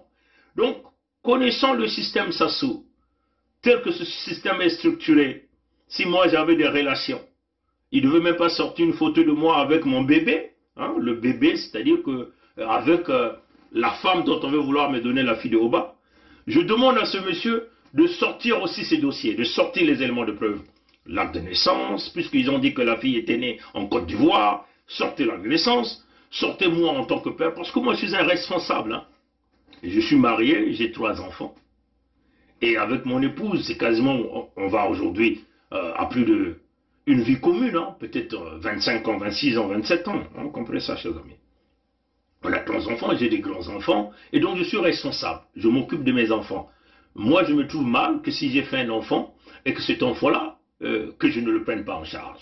Comprenez ça, chers amis. Donc je demande à cet élément, à ce monsieur, ça sent le petit du colonel Moussunda, hein, parce que c'est, il le dit, hein, les groupes, c'est en réalité parce que je suis venu apporter une réponse politique à leur CNC, hein, ce qu'ils ont appelé Conseil de résistance pour l'entité Congo avec C. Donc ça sont les petits du colonel Moussunda. Donc moi je leur dis, avec leur chef, qu'ils sortent les éléments qu'ils détiennent sur Pongui, sur ses accointances avec le système Sassou, qu'ils les sortent et qu'ils les montrent au public. Pourquoi depuis ces temps, beaucoup d'années qu'on travaille dans ce système, ils n'ont jamais sorti aucun élément. Ils avaient déjà tripatouillé en Western Union, ça encore on a démontré, le Western Union a été falsifié. Nous nous sommes rendus à Western Union, live devant tout le monde, pour essayer de retracer. Rien n'a jamais été fait. Vous comprenez ça, chers amis? Donc, je dis à ces messieurs, quand vous l'entendez, c'est un sudiste hein, qui parle, vous l'entendez. Hein. Je demande à cet élément, pour ceux qui vont reconnaître ce monsieur par sa voix, qu'on nous sort son identité. Et si c'est un homme solide, et déjà il devait déjà donner son identité, hein, il se dit Matiti Mabé, c'est ce qu'il dit, et Covid-19, c'est ce qu'il dit, c'est son nom. Bon, vous comprenez déjà qu'il n'est pas un courageux. Un homme courageux doit sortir avec son visage découvert et parler à nous, parler au peuple Congo face à face. Vous comprenez ça, chers amis? Donc, il faut leur dire, qu'est-ce que je veux? Moi, je veux un Sud-Congo fort, efficace économiquement. C'est ce que je veux. Qu'est-ce que je veux? C'est quoi mon combat? Mon combat, c'est de se séparer désormais des Mbossi. C'est ce que moi je veux. Je veux que le Sud-Congo se prenne en charge, se développe par leur propre effort. C'est-à-dire que le pouvoir au Sud-Congo, le pouvoir entre les régions, l'économie dans les régions. C'est ce que je veux. Je veux que les terres du Sud-Congo soient protégées. Je veux que les ressources naturelles du Sud-Congo puissent servir tous ceux qui vivent au Sud-Congo. C'est ce que je veux. Je veux que les peuples du Sud-Congo puissent être protégés pour que ce peuple-là ne soit plus la chair à canon. C'est ce que je veux, que ce monsieur-là comprenne ça. Ma vision politique Nous l'avons déjà proposé dans le manifeste pour la libération des 12 départements du Congo. À cette époque, on a parlé de Congo uni. Ce monsieur-là n'était pas là. Même son grand, qu'on appelle Moussunda Jean-Pierre, Simon-Pierre Moussunda, le colonel, n'avait jamais endorsé le manifeste pour la libération du Congo avec ça. Maintenant, là, nous sommes dans le contexte de la scission. Je tiens à dire à ce monsieur, mon village, il n'y a que 50 personnes, d'après lui. Mais ceux qui ont signé la pétition, ils sont déjà plus de 10 000 signataires de la pétition pour la libération du Sud-Congo. Donc, vous comprenez que mon village, selon ses paroles, c'est 50 personnes, mais ces 50 ont été multipliés par combien pour avoir plus de 10 000. Donc, vous comprenez?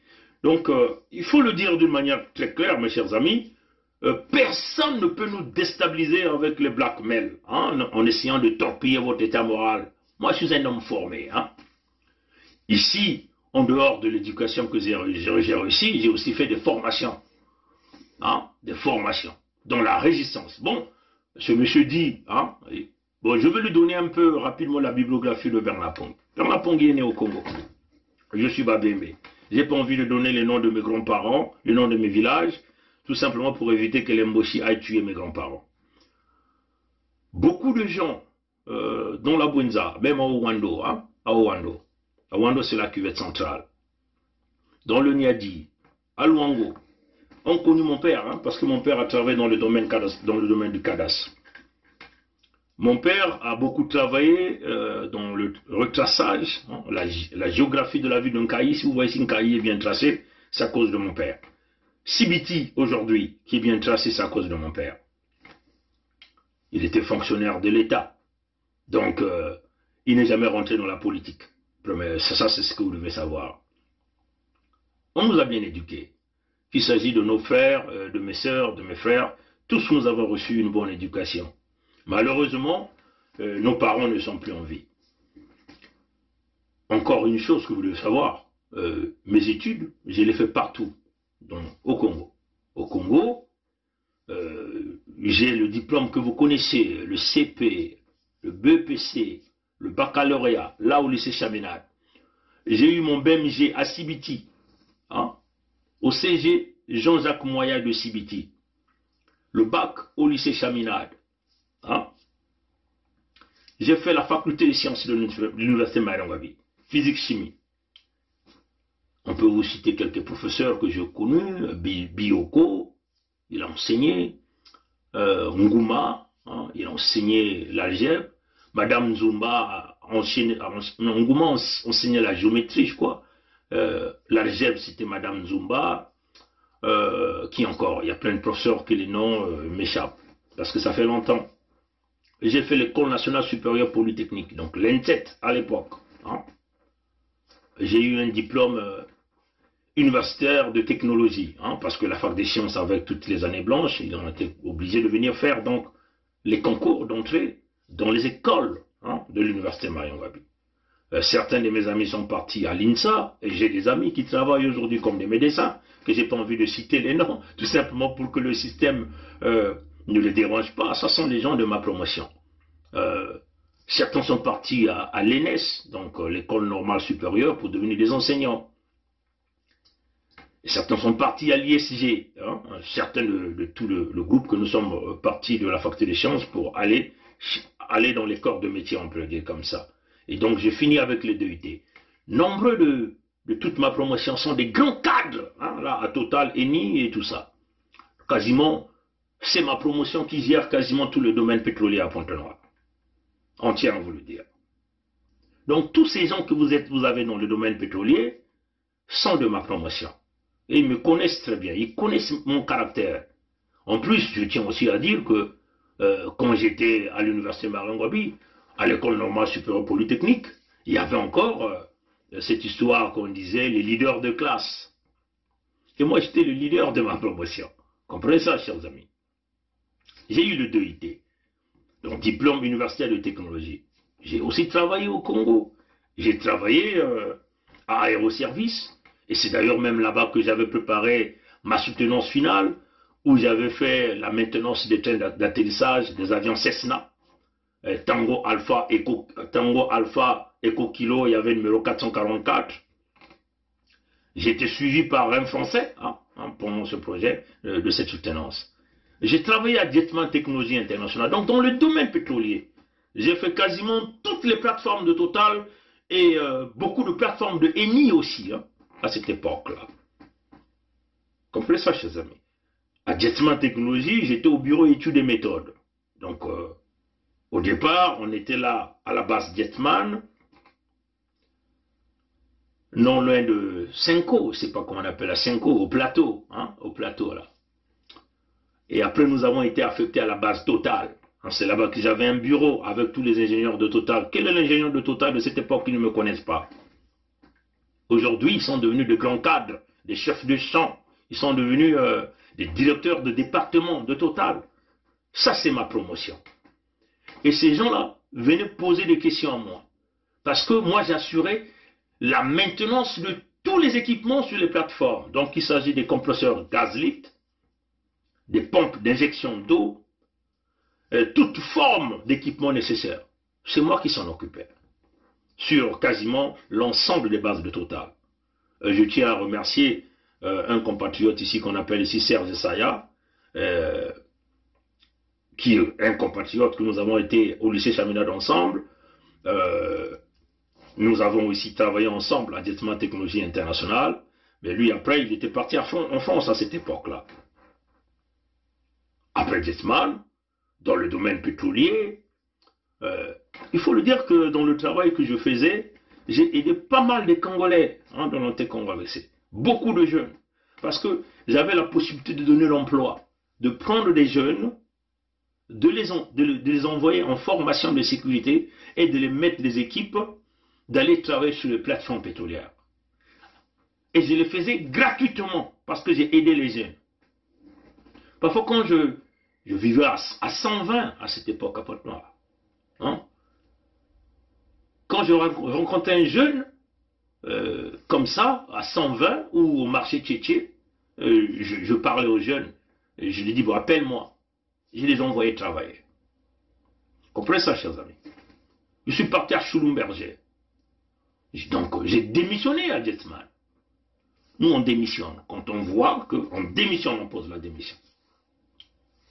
Donc, il faut que vous écoutiez bien ça. Vous qui venez parler de n'importe quoi. Si vous ne connaissez pas Pongui. Et Pongui n'avait jamais fait la politique à cette époque-là au Congo. Comprenez ça, chers amis. Donc, j'ai contribué au travail. J'ai contribué, j'ai payé les taxes. J'ai apporté ma petite connaissance. Vu que l'entité Congo avec C m'a formé, donc j'ai utilisé cette intelligence-là à faire fonctionner les compagnies là qui génèrent de la richesse pour l'entité Congo avec C par le fait que ces compagnies-là paient les taxes, paient les impôts. Comprenez ça, chers amis. Je suis parti à Choulumberger. À Choulumberger, j'ai fait toutes les formations nécessaires. Dans le domaine de Choulumberger, bien sûr, dans les écoles de formation de Choulumberger, partout à travers le monde entier, qu'il s'agit de France, aux États-Unis, ainsi de suite. J'ai fait le tour du monde entier avec Choulumberger. Et puis, je n'avais rien envié avec un homme qui faisait de la politique. Comprenez ça, chers amis. Mais il faut savoir que, là encore, j'ai démissionné à Choulumberger. J'ai démissionné à Choulumberger. Donc c'est une culture que j'ai. Quand je vois que ça ne tient pas, ça ne m'intéresse plus, je quitte les lieux.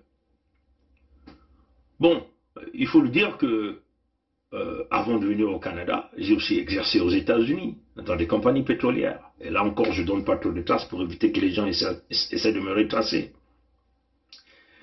Ici, je n'ai pas eu que des petits certificats, comme tu le dis. Ce n'est pas le HCR qui m'a financé. Et moi, je ne suis pas venu ici par le biais du HCR. Il faut que vous compreniez ça. Hein. Je ne suis pas venu ici par le biais du HCR comme vous, qui êtes parti du Gabon, affrété par des avions de HCR aux États-Unis, peut-être au Canada. Ici, je suis arrivé par mon propre effort. Comprenez ça, chers amis. Donc, c'est différent. En plus, humble que je suis, quand je suis arrivé au Canada, ils n'ont même pas reconnu mes diplômes du Congo.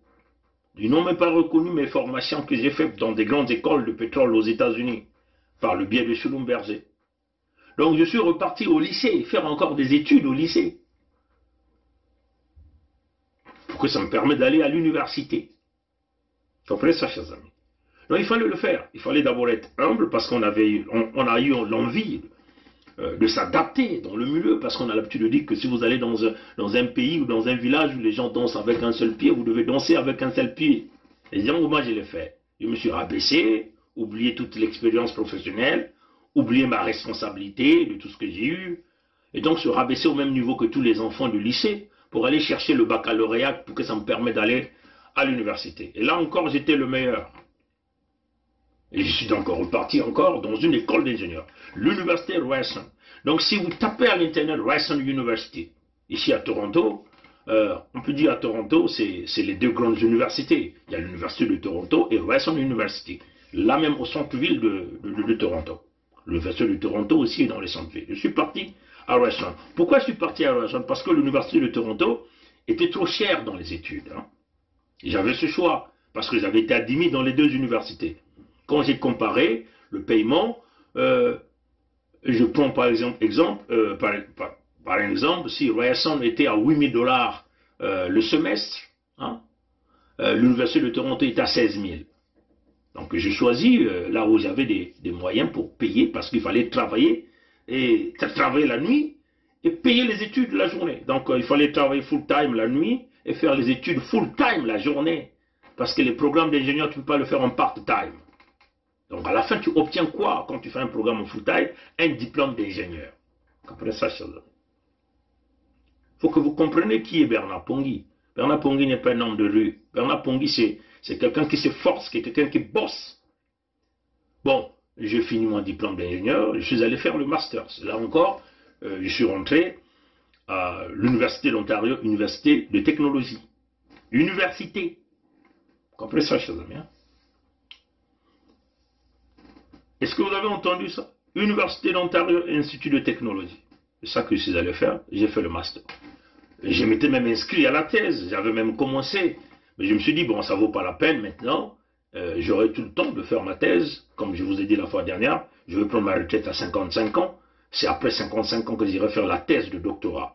Ce fameux PhD dont nombreux s'inventent. Donc vous voyez que ce ne sont pas des certificats, mais c'est être au banc de l'école, travailler dur pour obtenir ce diplôme-là. Et je l'ai fait en anglais, une langue qui n'est pas la mienne, parce que j'ai grandi dans le contexte de la francophonie, on peut le dire comme ça. Donc il fallait faire des cours en anglais, pour que déjà les universités acceptent, il faut que tu aies un certain niveau en anglais, d'écriture. Vous comprenez ça, chers amis? Et je l'ai fait. Donc, le tout dernier diplôme que je peux dire que j'ai obtenu, c'est un master d'ingénieur. En dehors de ça, si tu ajoutes mon expérience professionnelle ici dans ce pays, à plus de 20 ans de travail, d'emploi, et je suis un ingénieur professionnel ici. Ce n'est pas parce que vous avez obtenu un diplôme que vous devenez un ingénieur professionnel. Un ingénieur professionnel, vous devez passer deux tests écrits. Un test dans le domaine de loi, les lois appliquées à l'ingénierie, et puis un test sur l'éthique d'ingénieur. Nombreux échouent et ils n'arrivent jamais à obtenir ça. Vous voyez la bague que je porte? C'est la bague des ingénieurs, cette bague-là. Donc je suis un ingénieur professionnel ici, avec un cachet d'ingénieur.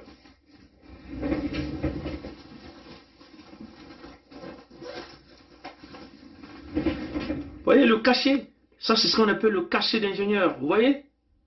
Ici, là, il y a le numéro de ma licence là-dessus. Et le numéro de la licence est ici, marqué ici. Voilà. C'est ce que vous n'en avez pas en France. Parce que toute fois que je fais les designs, je dois cacheter pour dire que c'est moi. Et prendre la responsabilité. Comprenez ça, chers amis? Et pour arriver à ça, il faut minimum 4 ans d'expérience en exerçant en tant qu'ingénieur. Et, bien sûr, avant d'arriver à ça, il faut passer les tests, les 2 tests dont je vous ai parlé. Et en dehors de ça, j'ai beaucoup de certificats dans le cadre professionnel, qu'il s'agit si des gaz cryogéniques, donc des liquides cryogéniques à moins de 225 degrés. Nous pouvons appeler ici de l'hydrogène liquide. Donc j'ai une bonne connaissance de liquide hydrogène, une bonne connaissance du gaz carbonique, qu'il s'agit du gaz ou du liquide, parce que nombreux parmi vous pensent que ces gaz-là ne se retrouvent que sous l'état liquide et sous l'état gazeux. Ils se retrouvent aussi sous l'état liquide. Donc j'ai le certificat en oxygène aussi. Certificat l'oxygène aussi, peut-être en état liquide. Et moi, je fais des designs dans ce système-là, qu'il s'agit de l'oxygène liquide, l'oxygène gazeux, l'hydrogène liquide, l'hydrogène gazeux, l'azote liquide, l'azote gazeux, l'argon liquide, l'argon gazeux. Comprenez ça, chers amis. Et beaucoup de certificats comme ça, qu'il s'agit dans le système pneumatique. L'hydrogène, c'est la technologie d'aujourd'hui. Oui, chers amis. Donc, quand des gens comme ça viennent de raisonner, ils ne connaissent pas les individus profondément, se contentent de ce que les gens disent, vous devez faire excessivement attention. Oui, mes très chers amis, ça c'est des blackmails. J'ai répondu à cet individu. Tous les autres qu'il a dit, il ne comprend pas la problématique. Vous comprenez bien que nous faisons affaire ici à des débrasistes qui veulent continuer de nous coller dans le contexte du Congo un est indivisible, le Congo un est indivisible, dont on tue notre peuple, dont on pille nos ressources naturelles, dont on est en train de nous vendre les ressources naturelles. Qu'est-ce que j'ai déjà fait pour cette lutte? Bon, là, je ne peux pas répondre. Là, je laisserai à vous de répondre à ça, mon implication. Notre lutte ne s'arrête pas simplement à s'asseoir ici, à vous parler, à vous préparer, mais aussi à être sur le terrain. Maintenant, là, nous sommes en train de préparer une phase de guerre. Voilà pourquoi nous préparons notre peuple. C'est cela qui est la vision. Donc, vous comprenez, dans leur raisonnement, ça coïncide avec le raisonnement de son patron, qui veut conserver coûte que coûte, sauvegarder, donc être les héros, sauvegarder leurs intérêts, mais pas l'intérêt des sudistes, parce que la preuve est là, on vend les terres.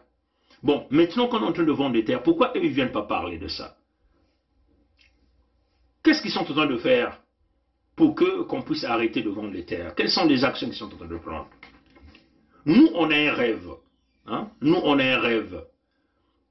Il faut rêver pour que les choses aboutissent. Notre rêve, c'est protéger nos terres. C'est ça notre rêve. Notre rêve, c'est protéger notre peuple. Notre rêve, que les ressources naturelles qui se retrouvent dans nos régions puissent servir l'intérêt des populations de ces régions. C'est ça mon rêve. Et c'est ce que je veux. Comprenez ça, chers amis. Bon, en ce qui concerne la création des entreprises, je n'ai pas choisi l'option entrepreneuriale. Hein? Ça, c'est clair. Je n'ai créé aucune entreprise. Mais si j'ai envie aujourd'hui de créer une entreprise, c'est très simple. Je fais un test, je vais prendre une licence de consulting avec tout le bagage intellectuel et expérimental que j'ai, avec l'expérience et tout, et les connaissances. C'est très facile d'obtenir les marchés. Parce que il y a un certain nombre de calculs que je fais que les blancs ne sont pas capables de pouvoir faire ces calculs-là. Moi, je suis spécialisé dans les calculs. La création, ce qu'on appelle les spreadsheets des calculs. C'est ce que je fais. Comprenez ça, chers amis? Donc, je passe le temps à lire des bouquins pour créer des formules. Ce que moi je fais, ça aide à pouvoir créer des logiciels de calcul dans tout ce qui est lié au fluide mécanique. Comprenez ça, chers amis? Donc, si vous avez toujours l'habitude de dévaloriser vos parents, alors là, c'est dommage pour vous, parce que vous ne comprenez pas la problématique. Parce que ce que j'ai senti dans ce message, c'est beaucoup plus la haine. Hein, c'est beaucoup plus la haine. L'envie, hein, c'est ça en réalité. Vouloir décrédibiliser les autres. Mais là, ce n'est plus un terrain politique. Hein. Là, c'est maintenant, on démontre qu'il y a une haine au fond du cœur. Hein. C'est ça, en fait, ce qui est mauvais chez nous. Mais si vous ne valorisez pas les vôtres, les blancs nous valorisent, hein, mes chers amis. Hein. Avec tous les prix que moi j'ai obtenus ici, dans quasiment toutes les entreprises qui se sont passées, c'est clair, n'a qu'à regarder François Mpélé aujourd'hui. Hein. Il a été reconnu par le Paris Saint-Germain, mais chez lui, non, Sassou l'avait même emprisonné à un certain moment, hein, vous le savez. Hein. Comprenez ça, chers amis. Donc, voilà ce que je tiens à dire à ce monsieur qui a répondu. Si c'est un brave, je le lance au challenge, qu'il sort tout ce qu'il a. C'est ce que je veux. Moi, je suis un homme de vérité, je suis clair avec vous, je suis franc. Et la lutte continue. Ça, j'appelle ça des blackmails. Et c'est pas simplement venu par audio, il y a aussi des emails. Hein, vous comprenez ça, chers amis? Moi, je tenais à répondre à l'email, à l'audio, parce qu'avec l'audio, on peut identifier l'individu qui a parlé. Donc, identifier le monsieur, sortez-nous le monsieur, et nous allons l'exposer, et nous allons l'inviter au débat. En plus, nous l'invitons, viens dire ce que vous avez dit là sur le Mbongi. Le Mbongi est ouvert à tout l'ensemble du Congo. Viens dire pourquoi tu veux vouloir sauvegarder l'entité Congo avec C. Pourquoi tu ne veux pas que nous, on se détache pour aller protéger notre peuple, hein? Viens en Mbongi, viens en parler. Et comme ça, l'ensemble des peuples Congo t'écouteront. Mais en tout cas, il faut le dire que, déjà, en écoutant son raisonnement, il ne me vaut pas. Ma vision est claire, et notre vision est claire pour l'ensemble des populations du Sud-Congo. Nous sommes clairs avec vous. Tout individu qui viendra avec des blackmails comme ça, avec des audios, nous jouerons ces audios-là pour que notre peuple puisse écouter. On n'est pas dans le système de camouflage ici. On a été transparent du début, nous serons transparents jusqu'à la fin. Voilà ce que je tenais à dire. Et le reste, je laisse ça à l'ensemble de notre peuple Congo à discerner, à écouter ces genres de propos. Parce que je sais que ce message-là circule dans tous les réseaux, puisque c'est dans le réseau WhatsApp, des individus au Congo qui vont obtenir cet audio auront tendance à penser que c'est une vérité qui a été dite, alors que c'est une manipulation avec des tendances de vouloir intimider. On le dit, nous n'avons jamais manqué du respect à son grand Simon-Pierre Musunda, mais nous avons invité Simon-Pierre Musunda à rejoindre le Sud-Congo. Mais comme l'a dit un intellectuel dans la Fédération Sud-Congo, il faut aller vers la scission de faits dans les actes, il faut les poser maintenant. Il n'y aura pas d'entente avec ces gens-là. C'est ce que je vous demande, vous les responsables de l'UCK. Ayez ça en tête. Ne reculez pas. Plus question de s'entendre avec les Mboshites. Parce que le problème qui est posé, c'est un problème de fond. Vous avez les abbés qui n'ont pas d'assises aussi bien au nord qu'au sud. Et ce sont eux qui tiennent effectivement le pouvoir en main. Donc, il ne faut pas s'entendre avec ces gens-là. Il ne faut pas s'entendre avec eux. Une fois que l'UCK est en marche, en fonctionnement, je suis sûr et certain que les vrais Congolais du Nord, ils vont s'en prendre aux abbés. En premier point, c'est que ce matin, j'ai suivi une vidéo de notre frère Christian Perrin. Il a reçu le colonel Musunda Pierre. Je l'ai entendu, en tout cas parler comme vous certainement, vous l'avez peut-être suivi. Je sais que le colonel roule pour Jean-Marie et Michel Mokoko. Il n'y a rien à dire. Seulement, j'ai dit, si vous vous focalisez sur lui, vous n'allez pas avancer. On ne va pas avancer. Parce qu'il croit être celui qui va effectivement sauver l'unité entre le Nord et le Sud. Mais en fait, il travaille pour Jean-Marie et Michel Mokoko. Donc, c'est un parent, c'est vrai, mais puisqu'il ne veut pas, il faut l'oublier. Ce qui est marrant, il est entre le marteau et l'enclume. Parce que la France-Afrique ne lui donnera rien. Parce que c'est très important. Lors du Mbongi, nous comprenons, ces gens-là sont dans une autre démarche, et nous allons les laisser, ils vont se casser la figure. Mais en tout cas, nous on va s'opposer à tout projet qui va vouloir nous emmener avec les Moshi pour continuer à nous piétiner. Nous, on dit non. Et nous, on le dit, nous préparons notre peuple aux classes. Et nous aimerons voir ces gens-là, s'ils vont prendre les armes du côté des Moshi pour vouloir tuer les sudistes. Parce que nous sommes dans le contexte de la légitime défense. Nous voulons que ces gens-là sortent de nos terres. En tout cas, moi étant ressortissant de la Bouenza, j'aurais envie que la Bouenza se développe avec son effort. Maintenant, si nous avons des difficultés, on peut toutefois aller négocier, demander de l'aide auprès des autres régions qui estime aussi nous aider au niveau de la Bouenza. Mais en tout cas, je pense que la Bouenza a des atouts nécessaires pour pouvoir s'en sortir. On a les matières premières qu'on peut valoriser, on a les terres fertiles qu'on peut booster dans le domaine de l'agriculture, on peut industrialiser l'agriculture pour devenir une force dans le domaine économique dans des contextes de fédéralisme au Sud Congo. Nous connaissons les capacités du pool. Le pool a des grandes capacités et beaucoup d'intellectuels. Avec la coordination qui va exister entre la fédération, le pool aussi va sortir son meilleur. Le pool a aussi des ressources naturelles. Le pool a beaucoup de produits qu'on peut valoriser. C'est aussi la même chose pour la Lekumu. Comprenez ça, chers amis. Le Niari aussi a ses minerais. La Lekumu a ses minerais. On a des intellectuels, on a des terres, on a tout. On peut devenir des élites.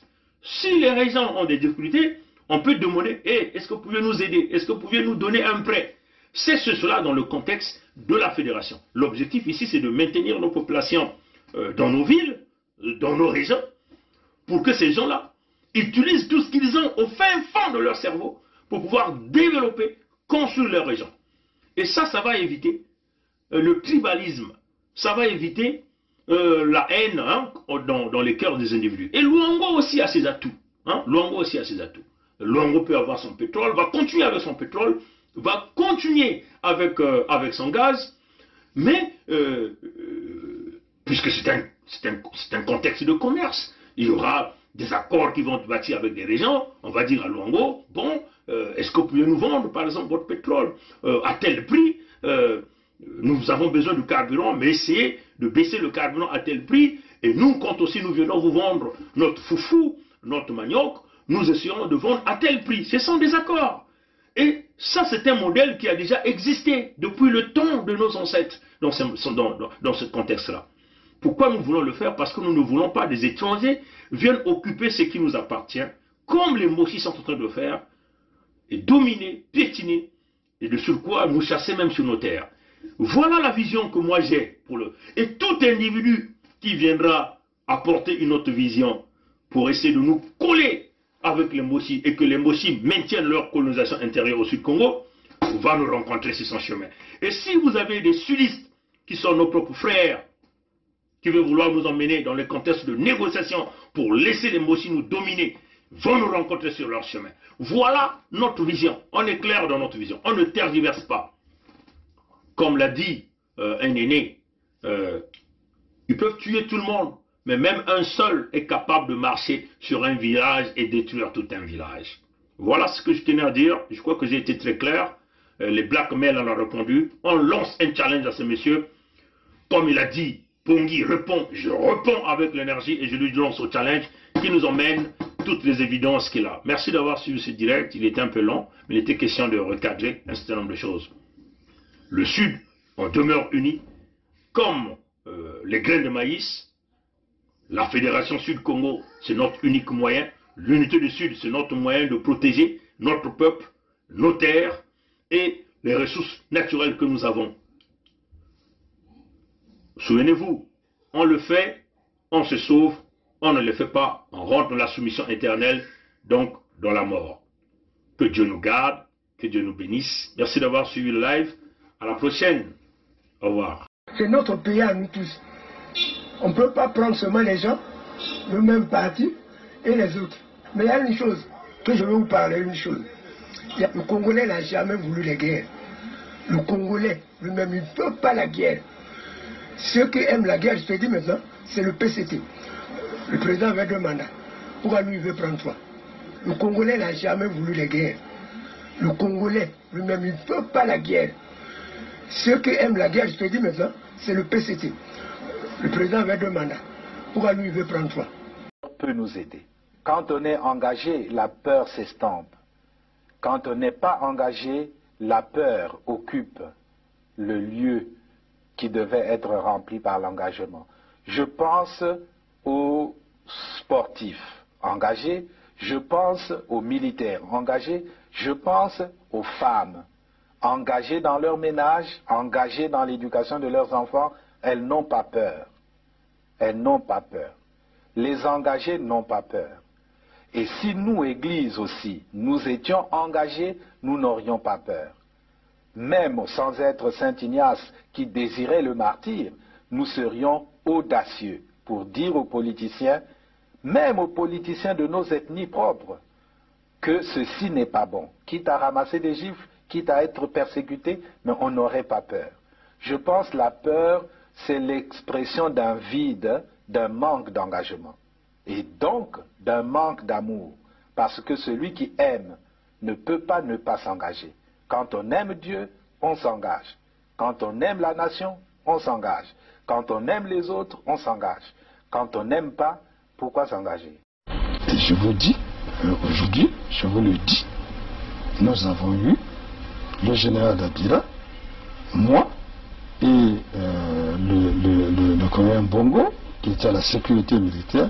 Nous avons eu à rendre compte au cours d'une réunion de commandement présidée par le président de la République de ce que des assassinats étaient commis et que il fallait prendre les mesures pour faire cesser cet état de choses.